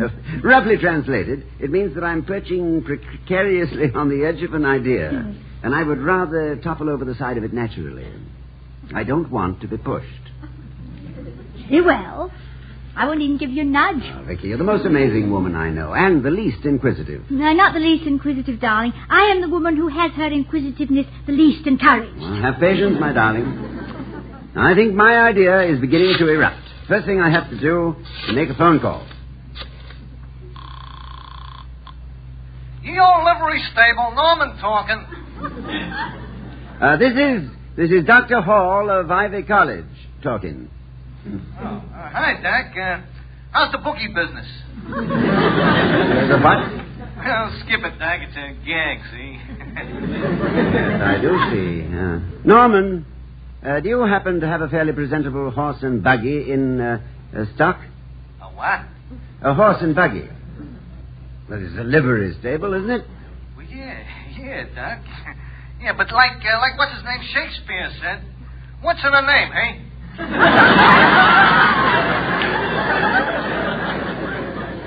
We ain't seen a horse here since Seabiscuit stopped by for tea on his way to the Derby. Ye old livery stable. It's a sort of a whimsical name, you know. Like in tradition, you know. Yes, I'm beginning to know about tradition. Well, Hey, wait a minute. Come to think about it, we got an old beat-up type buggy out in back, if that'll help, but no horse. Well, I have to let you know. As what's his name said, never put the cart before the horse. Come again? That's a gag, hey? Goodbye, Norman. Vicky, I've discovered that the horse seems to be extinct in Ivy. We better find the skeleton of one and add it to our museum before it's too late. I did locate a buggy of sorts, a horse buggy, Toddy? For Professor Warren? Exactly. He could manage that kind of a rig without exposing his failing eyesight. This way, I'm sure I could persuade him to stay over.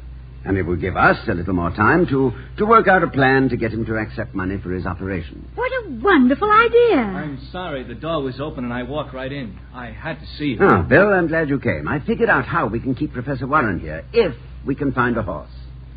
Right now, I'd give my college for one. But you can't. No, I agree. I don't think the Board of Governors would consider one of our four-footed friends fair exchange for Ivy. But if I could find one, I could keep him here for the prom. Dr. Hall, look, there isn't going to be any prom. There have been 2 meetings since I saw you. The Board of Governors had one. Mr. Wellman called it to vote down the raffle, and they walloped him 19-1. Then we had one, the senior class. We had an idea and voted on it. Listen, you see...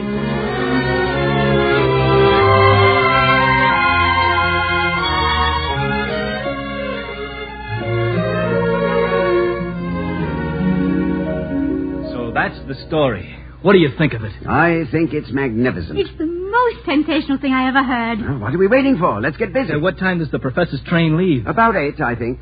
You know the Ivy local. Always on time. The engineer's time. I'll check to make sure before tomorrow night. And I'll call the livery stable right now. And, Oh, the horse. Don't worry about that, Doctor. You get the buggy, we'll take care of the horse. Well, I hope you're not being over-optimistic, but I'll leave that up to you. And, Vicky, will you call the professor and ask him to dinner tomorrow? Dr. Hall, you will make sure that he really plans to leave town. Oh, Bill, after what you just told me, I'll make his plans. He'll leave town if it's the last thing I do.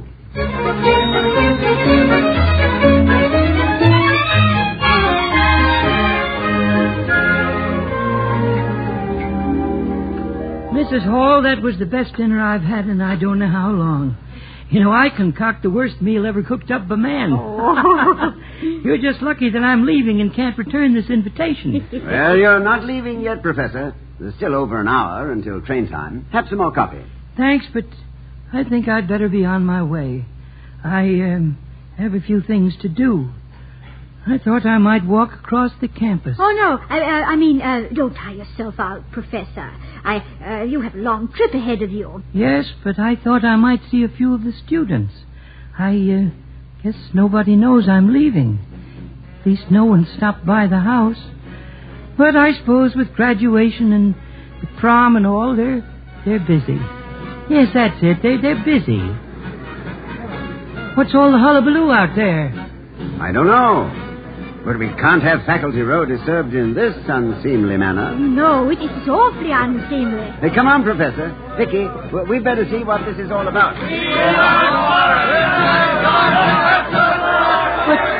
But I don't understand all this. Well, they seem to be cheering for you, Professor. Me? Why? What is this? What have they got out there?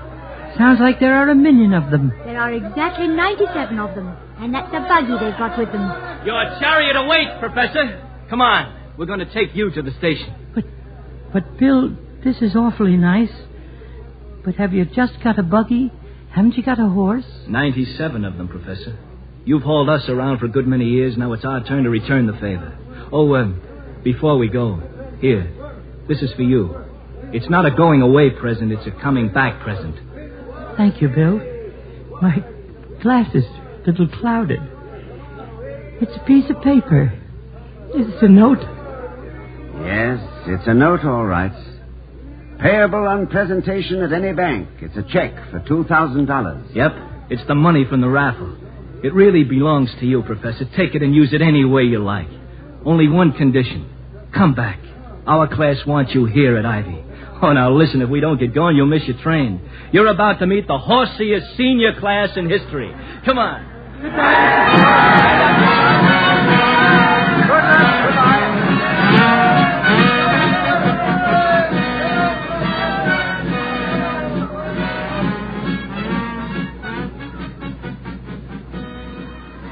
Oh, Charlie, look. The whole senior class harnessed up, pulling the buggy. Yes. I don't think I'll ever forget it. There they go. Yes. And there goes their senior prom. Vicky, there's a big place in this world for those boys and girls. Aren't they wonderful? I'm awfully afraid I'm going to cry. Well, then, let's go inside. If he has a crying wife to comfort Vicky, it's nice to have a house around a man.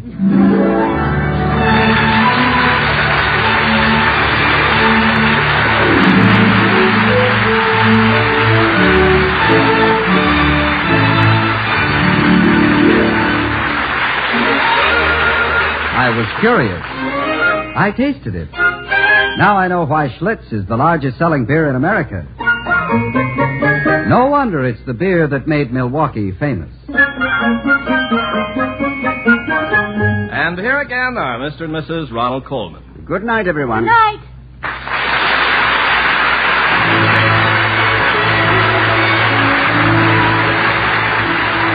Be sure to see Ronald Coleman's latest picture, Champagne for Caesar. We'll be seeing you next week at this time at the Halls of Ivy, starring Mr. and Mrs. Ronald Coleman. The other players were Herb Butterfield, Arthur Q. Bryan, Peter Lees, and Sheldon Leonard. Tonight's script was written by Cameron Blake and Don Quinn. Music was composed and conducted by Henry Russell. The Halls of Ivy was created by Don Quinn, directed by Nat Wolf, and presented by the Joseph Schlitz Brewing Company of Milwaukee, Wisconsin. Ken Carpenter speaking. Coming now is the dashing and daring Falcon on NBC.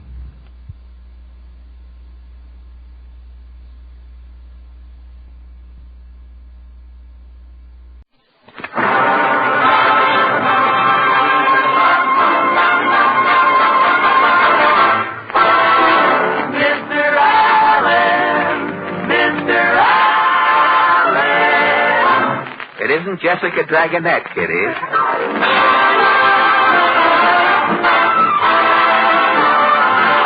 The Fred Allen Show, with Fred's guests Boris Karloff, Portland Hopper, Minerva Pius as Mrs. Nussbaum, the DeMarco sisters, and Al Goodman and his orchestra. And in case you've looked and couldn't find me in Who's Who, my name is Kenny Delmar.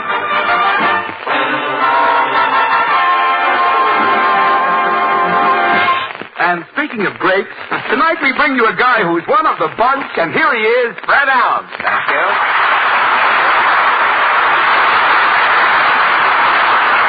Thank you, and good evening, ladies and gentlemen. And Kenny, what was that introduction you just consummated there? Speaking of grapes, tonight we bring you a guy who's one of the bunch. I'm sorry, Fred. What happened, Kenny? My writer who thinks up those jokes I used when I introduced you is sick tonight. Oh, he's sick, is he? I didn't have any jokes to bring you on. Well, where did you get that grape joke? Man in a fruit store gave it to me. Man. Look, Kenny, the next time you need a joke, don't go into a fruit store. Go into a butcher shop. Get something with some meat in it if you're going to... You know, those grape jokes and parrot gags are all right on the Jack Benny program.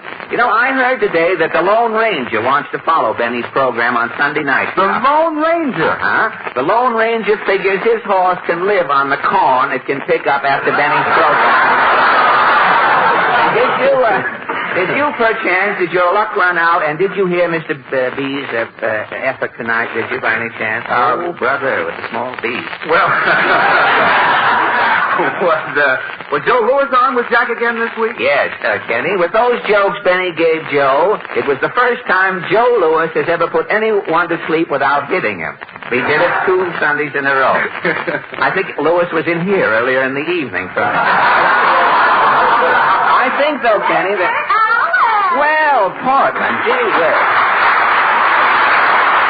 It's time we took a gander at our friends in Allen's Alley. What is your question tonight? Well, the Clothing Manufacturers Association recently announced that due to the acute shortage of materials, it will be impossible to produce enough suits to supply men this coming year. And so our question tonight is this impending clothing shortage going to affect you?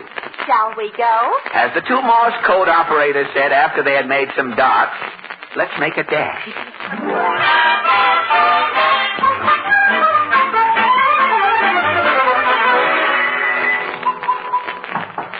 Say, it's mighty quiet down here in Allen's Alley tonight, Portland. I wonder what the senator is up to. Let's see. Somebody, I say, somebody knock. Yes, I know. Claghorn's the name. Senator Claghorn, that is. Everyone. I come from Dixie. I'm loyal to the South. He's telling me that... I never go to a movie unless Ann Southerner's in it. On the radio, I'll never listen to Mr. and Mrs. North. Now, Senator... Speak up, son, out with it. Well, I'm trying to say... You don't say nothing. You just stand there gawking. Gawking, that Well, I'm doing the best I can. Now, look, Senator, can I cut in just for a second? How does Washington feel about this clothing shortage? It's terrible. I've been wearing the same suit since I was elected 5 years ago. One suit for 5 years? Isn't it worn out? My suit's so worn out it might cost me my job. Your job? How do you mean, Senator? If my trousers get any thinner... Yes? I'm liable to lose my seat in the Senate. So long, that is. So long, Senator. Make a note of it. Well, Congress may soon see the end of the senator from indications. Well, I wonder if old Titus Moody is it. Howdy, Bob. Mr. Moody.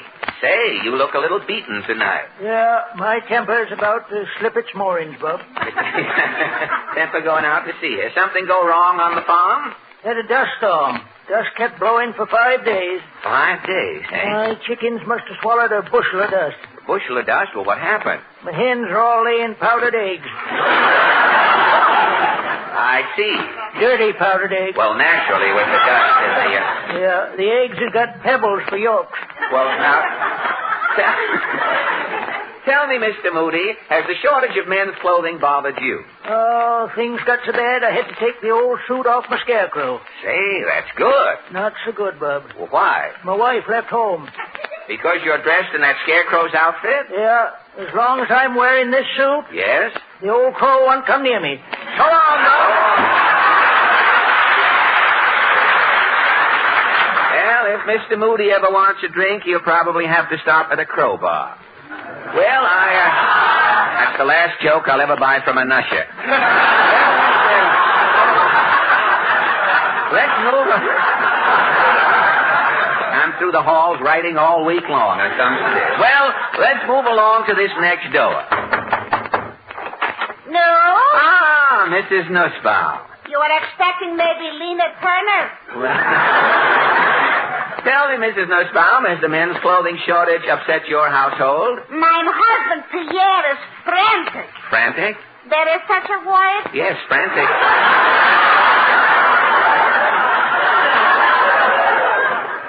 Frantic is a word. I thought maybe I was making it up. No. Well, when I'm least expecting it sometimes, I'm coning an expression. I can imagine. Well, tell me, has your husband tried to buy any new clothes recently? He is going to Horowitz's herringbone heaven. Horowitz's herringbone heaven, and? Horowitz is having only one herringbone left, which Horowitz personally is wearing. Well, naturally. What did Pierre do? First, he is wearing his Mickey Mouse sweatshirt with Boy Scout pants. Oh, that's some combination. Mickey Mouse sweatshirt and Boy Scout pants. Pierre must have looked snappy. He is looking snappy until the Boy Scout is taking back the pants. Oh, I see. You had to make Pierre another pair in a hurry, huh? It is an emergency. Good. I'm using the Sunday newspaper, the comic section. Oh, you made Pierre a pair of pants out of funny papers? Yes. Down the left leg is Little Orphan Annie. Yeah. The right leg is Terry and the Pirate. And in the back? Is Dick Tracy. Ah, Dick Tracy. If you think Itchy was in a spot before, Yeah? you should see him now.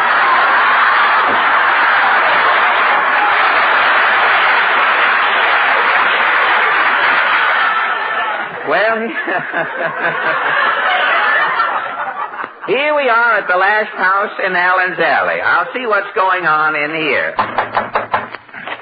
Oh, it's you again. Well, only one McGee tonight. Where's your partner? He's singing at a smoker. Oh, really? The faithful followers of Carmen Lombardo. Those two guys meeting again this year, are they? Well, tonight, I was going to ask you fellas about the men's clothing shortage. I got a song about men's clothes. Oh, great. Here's a copy. You can sing it with me. Oh, I can sing with you? Okay, let's go. Hit it, Sam. Oh, my shiny old shabby blue suit, full of holes, but I don't give a hoot. You can look through and see my appendectomy, the tattoo on my chest and the mole on my knee. And when winter winds start blowing through, you'll see all my goose pimples in view. Through life I will glide, I'll have nothing to hide in my shiny old shabby blue suit with 2 pairs of pants. Thank you. After the headache harmony of McGee and Allen, we offer some musical aspirin, 5 tiny tablets, the DeMarco sisters. Accompanied by Maestro Al Goodman and his family Philharmonic, the DeMarcos sing Hop, Skip, and Jump. Girl? Hop, skip, and jump in my direction. I need affection. Honey, hurry to me. Hop, skip, and jump. Stop hesitating. My arms are waiting. Won't you hurry to me? It's been a long time, no love, underneath the apple tree. Missing you, feeling blue. Baby, won't you make it 1, 2, 3, hop, skip, and jump. Hop on a fire. My heart's on fire. Honey, hurry to me. Hop, skip, and jump, jump, jump in my direction. Baby, I need affection.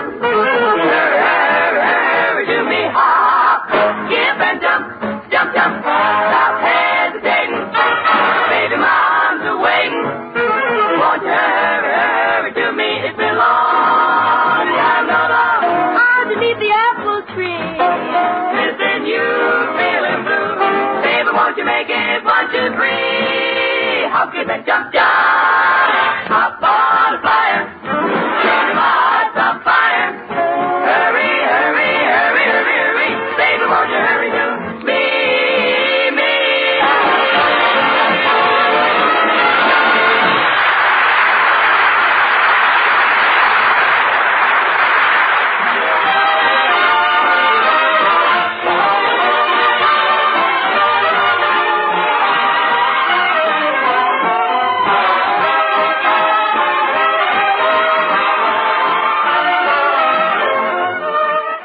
Maestro Al Goodman has just completed another of his miniature concertos. He slept, I'm going to love that guy like he's never been loved before. Mr. Goodman plays just enough each week to stay in the Musicians' Union. He takes all his old weights and makes up little pauses for station identification. Say, Portland. Yes? Would you mind taking over for the rest of the program? I'm all in. I've got to lie down for a little while. Lie down? I haven't slept a wink all week. I am as tired as a violin player's middle finger after 16 bars of pizzicato. You know, I had to get out of my apartment this week. Well, haven't you tried to find a new apartment? Oh, tried. Portland, what I have been through. Yesterday, Kenny Delmar gave me the address of a rental agency over on 6th Avenue. Well, sir, I started out early in the morning.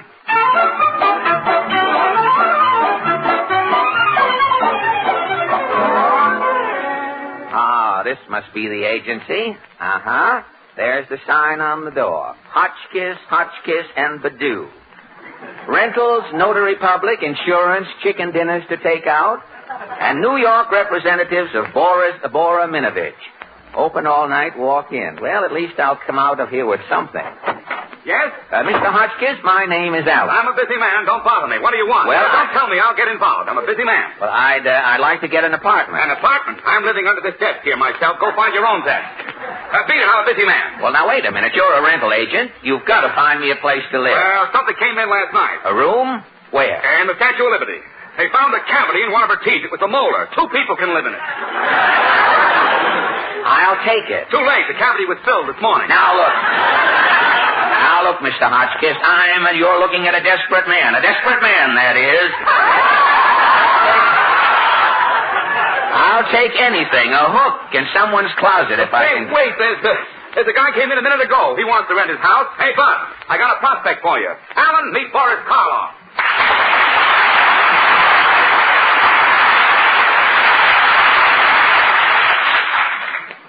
Boris Karloff. Thank you. I beg your pardon. Have we met before? Mr. Karloff, don't you remember me? Take a good look at my face. You look like something that fell out of a closet in my last picture. Mr. Karloff, I'm Fred Allen. I met you in Hollywood. Oh, yes. You were out there making a horror picture. Well, I didn't go out to Hollywood to make a horror picture. My picture just happened to turn out that way. And I may say in rebuttal, Mr. Karloff, seeing you in person is sort of a letdown. How do you mean, Fred? Well, you look human. Now, I expected to see a man who was part monster with a long, ratty tail. Suit serves to cover it nicely, doesn't it? Yes, I noticed your tailor left enough room in back there in case you get happy and start wagging. But tell me, Boris, what brings you to New York? Are you going into that show, Follow the Ghouls? Or I Remember Mummy? No, Fred. I'm just here sightseeing. Oh, sightseeing, huh? Mm-hmm. Sightseeing to you, I guess mornings you just lift up a manhole cover and take a long stroll through a sewer, meeting old acquaintances. Afternoons you browse around the morgue. And nights, I imagine, you whoop it up around some cemetery. Why, Fred, how you do go on. Well, how do you spend your day? Mornings, I scamper through Central Park, up hill and down dale with my butterfly net. Oh, really? Afternoons, I go to Macy's Toy Department and spend an hour or two perched on Santa Claus. You do? Nights, I run around Stratton. blowing through straws that are left in soda glass. And then, dogs tired, lark happy, and smelling of phosphate, I'm home safely tucked in bed by 8 o'clock. Well, that makes a full day smelling of phosphate, Boris. But let's get down to business. I have no place to sleep these nights. The rental agent says... Yes. I'm going back to Hollywood, and I'd like to rent my house. Rent your house? Good. When can I see it? Why don't you drop in tonight? What's the address? 237 92nd Street. Yes. The house on 92nd Street.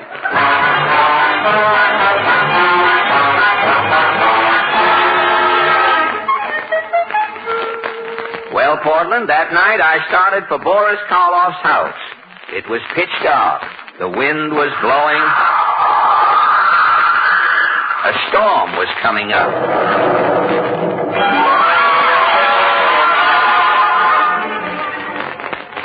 I finally found it. The house on 92nd Street. It was a creepy-looking joint. I walked up the rickety steps. I rang the doorbell.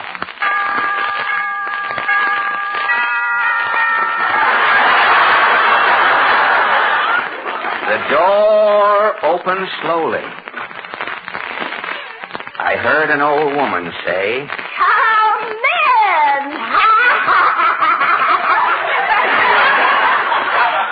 Mr. Karloff is expecting me. I'll tell him you're here.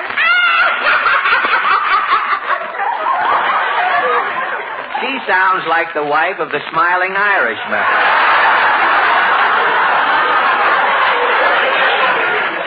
Gosh, it's gloomy in here. What's this? Gad, a human head rolling down the hall. What's up, chum? Who's that? Who's talking? It's me down here, the head. Who are you, head? I used to be Karloff's girlfriend. What became of your body? I had a corn on one foot. Yes. Karloff told me he was chirophagus. Yes? He started cutting off my corn. I fell asleep. I could feel Karloff cutting. Yes? When I woke up, my corn was gone, Karloff was gone, I was gone. You were gone? All but my head. Gad, Karloff must be mad. Karloff's mad. How do you think I feel? I can imagine. Well, I gotta go, chum. Stop me rolling, will you? In what direction? Which way can you top this? Oh, you're going to see the repeat show, are you? Well, I'll give you a head start. Here we go. Thanks, chum. Okay, head. Gad, this place is spooky. I'm getting out of here. Where does this door go? A closet. Wow, it's dark and musty. Hello, Fred. Oh, it's you, Boris Karloff. What are you doing in this closet? I was just hanging up an old suit.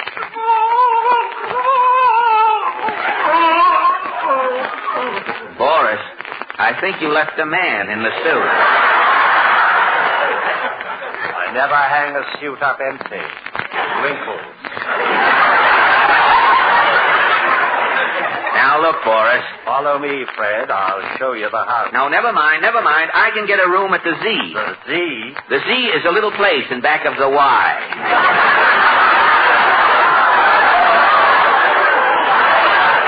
Well, I'll be getting... Here, come, Fred. It's dark. Take my hand. Yes. Your hand is clammy, Boris. It feels like 5 eels with hangnails. This way, Fred, and I'll show you the house. Now, this room here is the parlor. Hello, Karloff. Hello, Frankie. Fred, meet Frankenstein. Frankenstein? Go away. Leave me alone. You must excuse Dr. Frankenstein, Fred. He's frustrated. Frustrated? He hasn't made any new monsters in 3 years. Why? The war, you know. He can't get parts. Let's get along, Boris. Now, down this hall. Say, what's this door? Don't go near that door. But It only leads to the basement. Well, let's take I warn you, Alan, don't ever look in there. Pardon me. There's someone at the front door. He's gone. Karloff must be hiding something in that basement. I'll open this door. Gad, the basement is filled with machinery. 2 scientists working there. They're talking. How can you keep a dead fish from smelling? Cut off its nose. What has 4 wheels and flies? A garbage wagon. 10 men under an umbrella, nobody got wet. It wasn't raining. That's enough, Professor. Start the dehydrator.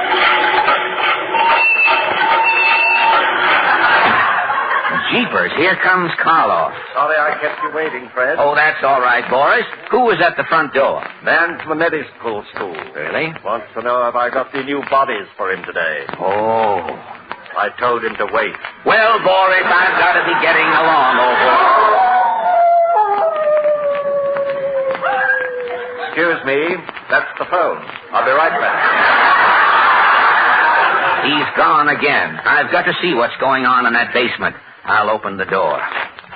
Why do you always flirt with waitresses? I'm playing for big stakes. In 6 months, my wife made me a pauper. Was it a boy or a girl? Why does a fireman wear red suspenders? To hold up his pants. Okay, Professor, start the compressor. Gosh, if I didn't know that Abbott and Costello were in Hollywood, I'd swear...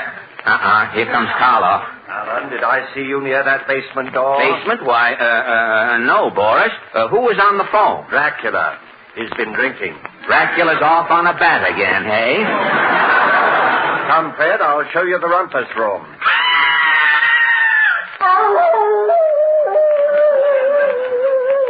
Darn it, the front door and the phone. Don't go away. The basement. I've got to find out what those scientists are doing down there.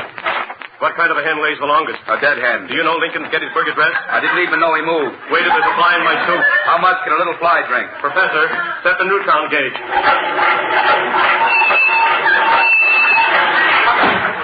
Neutron gauge. I think I understand. Oh, you do you? Karloff. Alan, I saw you open the door to my basement. But I warned you. I told you the man who looked in there would never live to tell what he saw. Karloff, put down that knife. Alan, your time has come. You're insane, Karloff.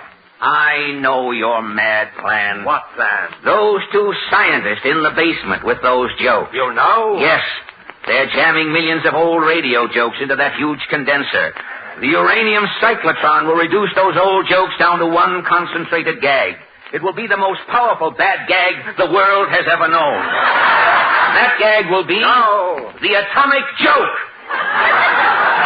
If that joke is ever spoken into a microphone, Karloff, it will blow up all of radio. Yes, my atomic joke will destroy radio and benefit humanity. You are crazy, Karloff. Your atomic joke will never succeed. The atom can destroy everything. Everything but radio. If radio can survive 15 years of Jack Benny, nothing can ever hurt it.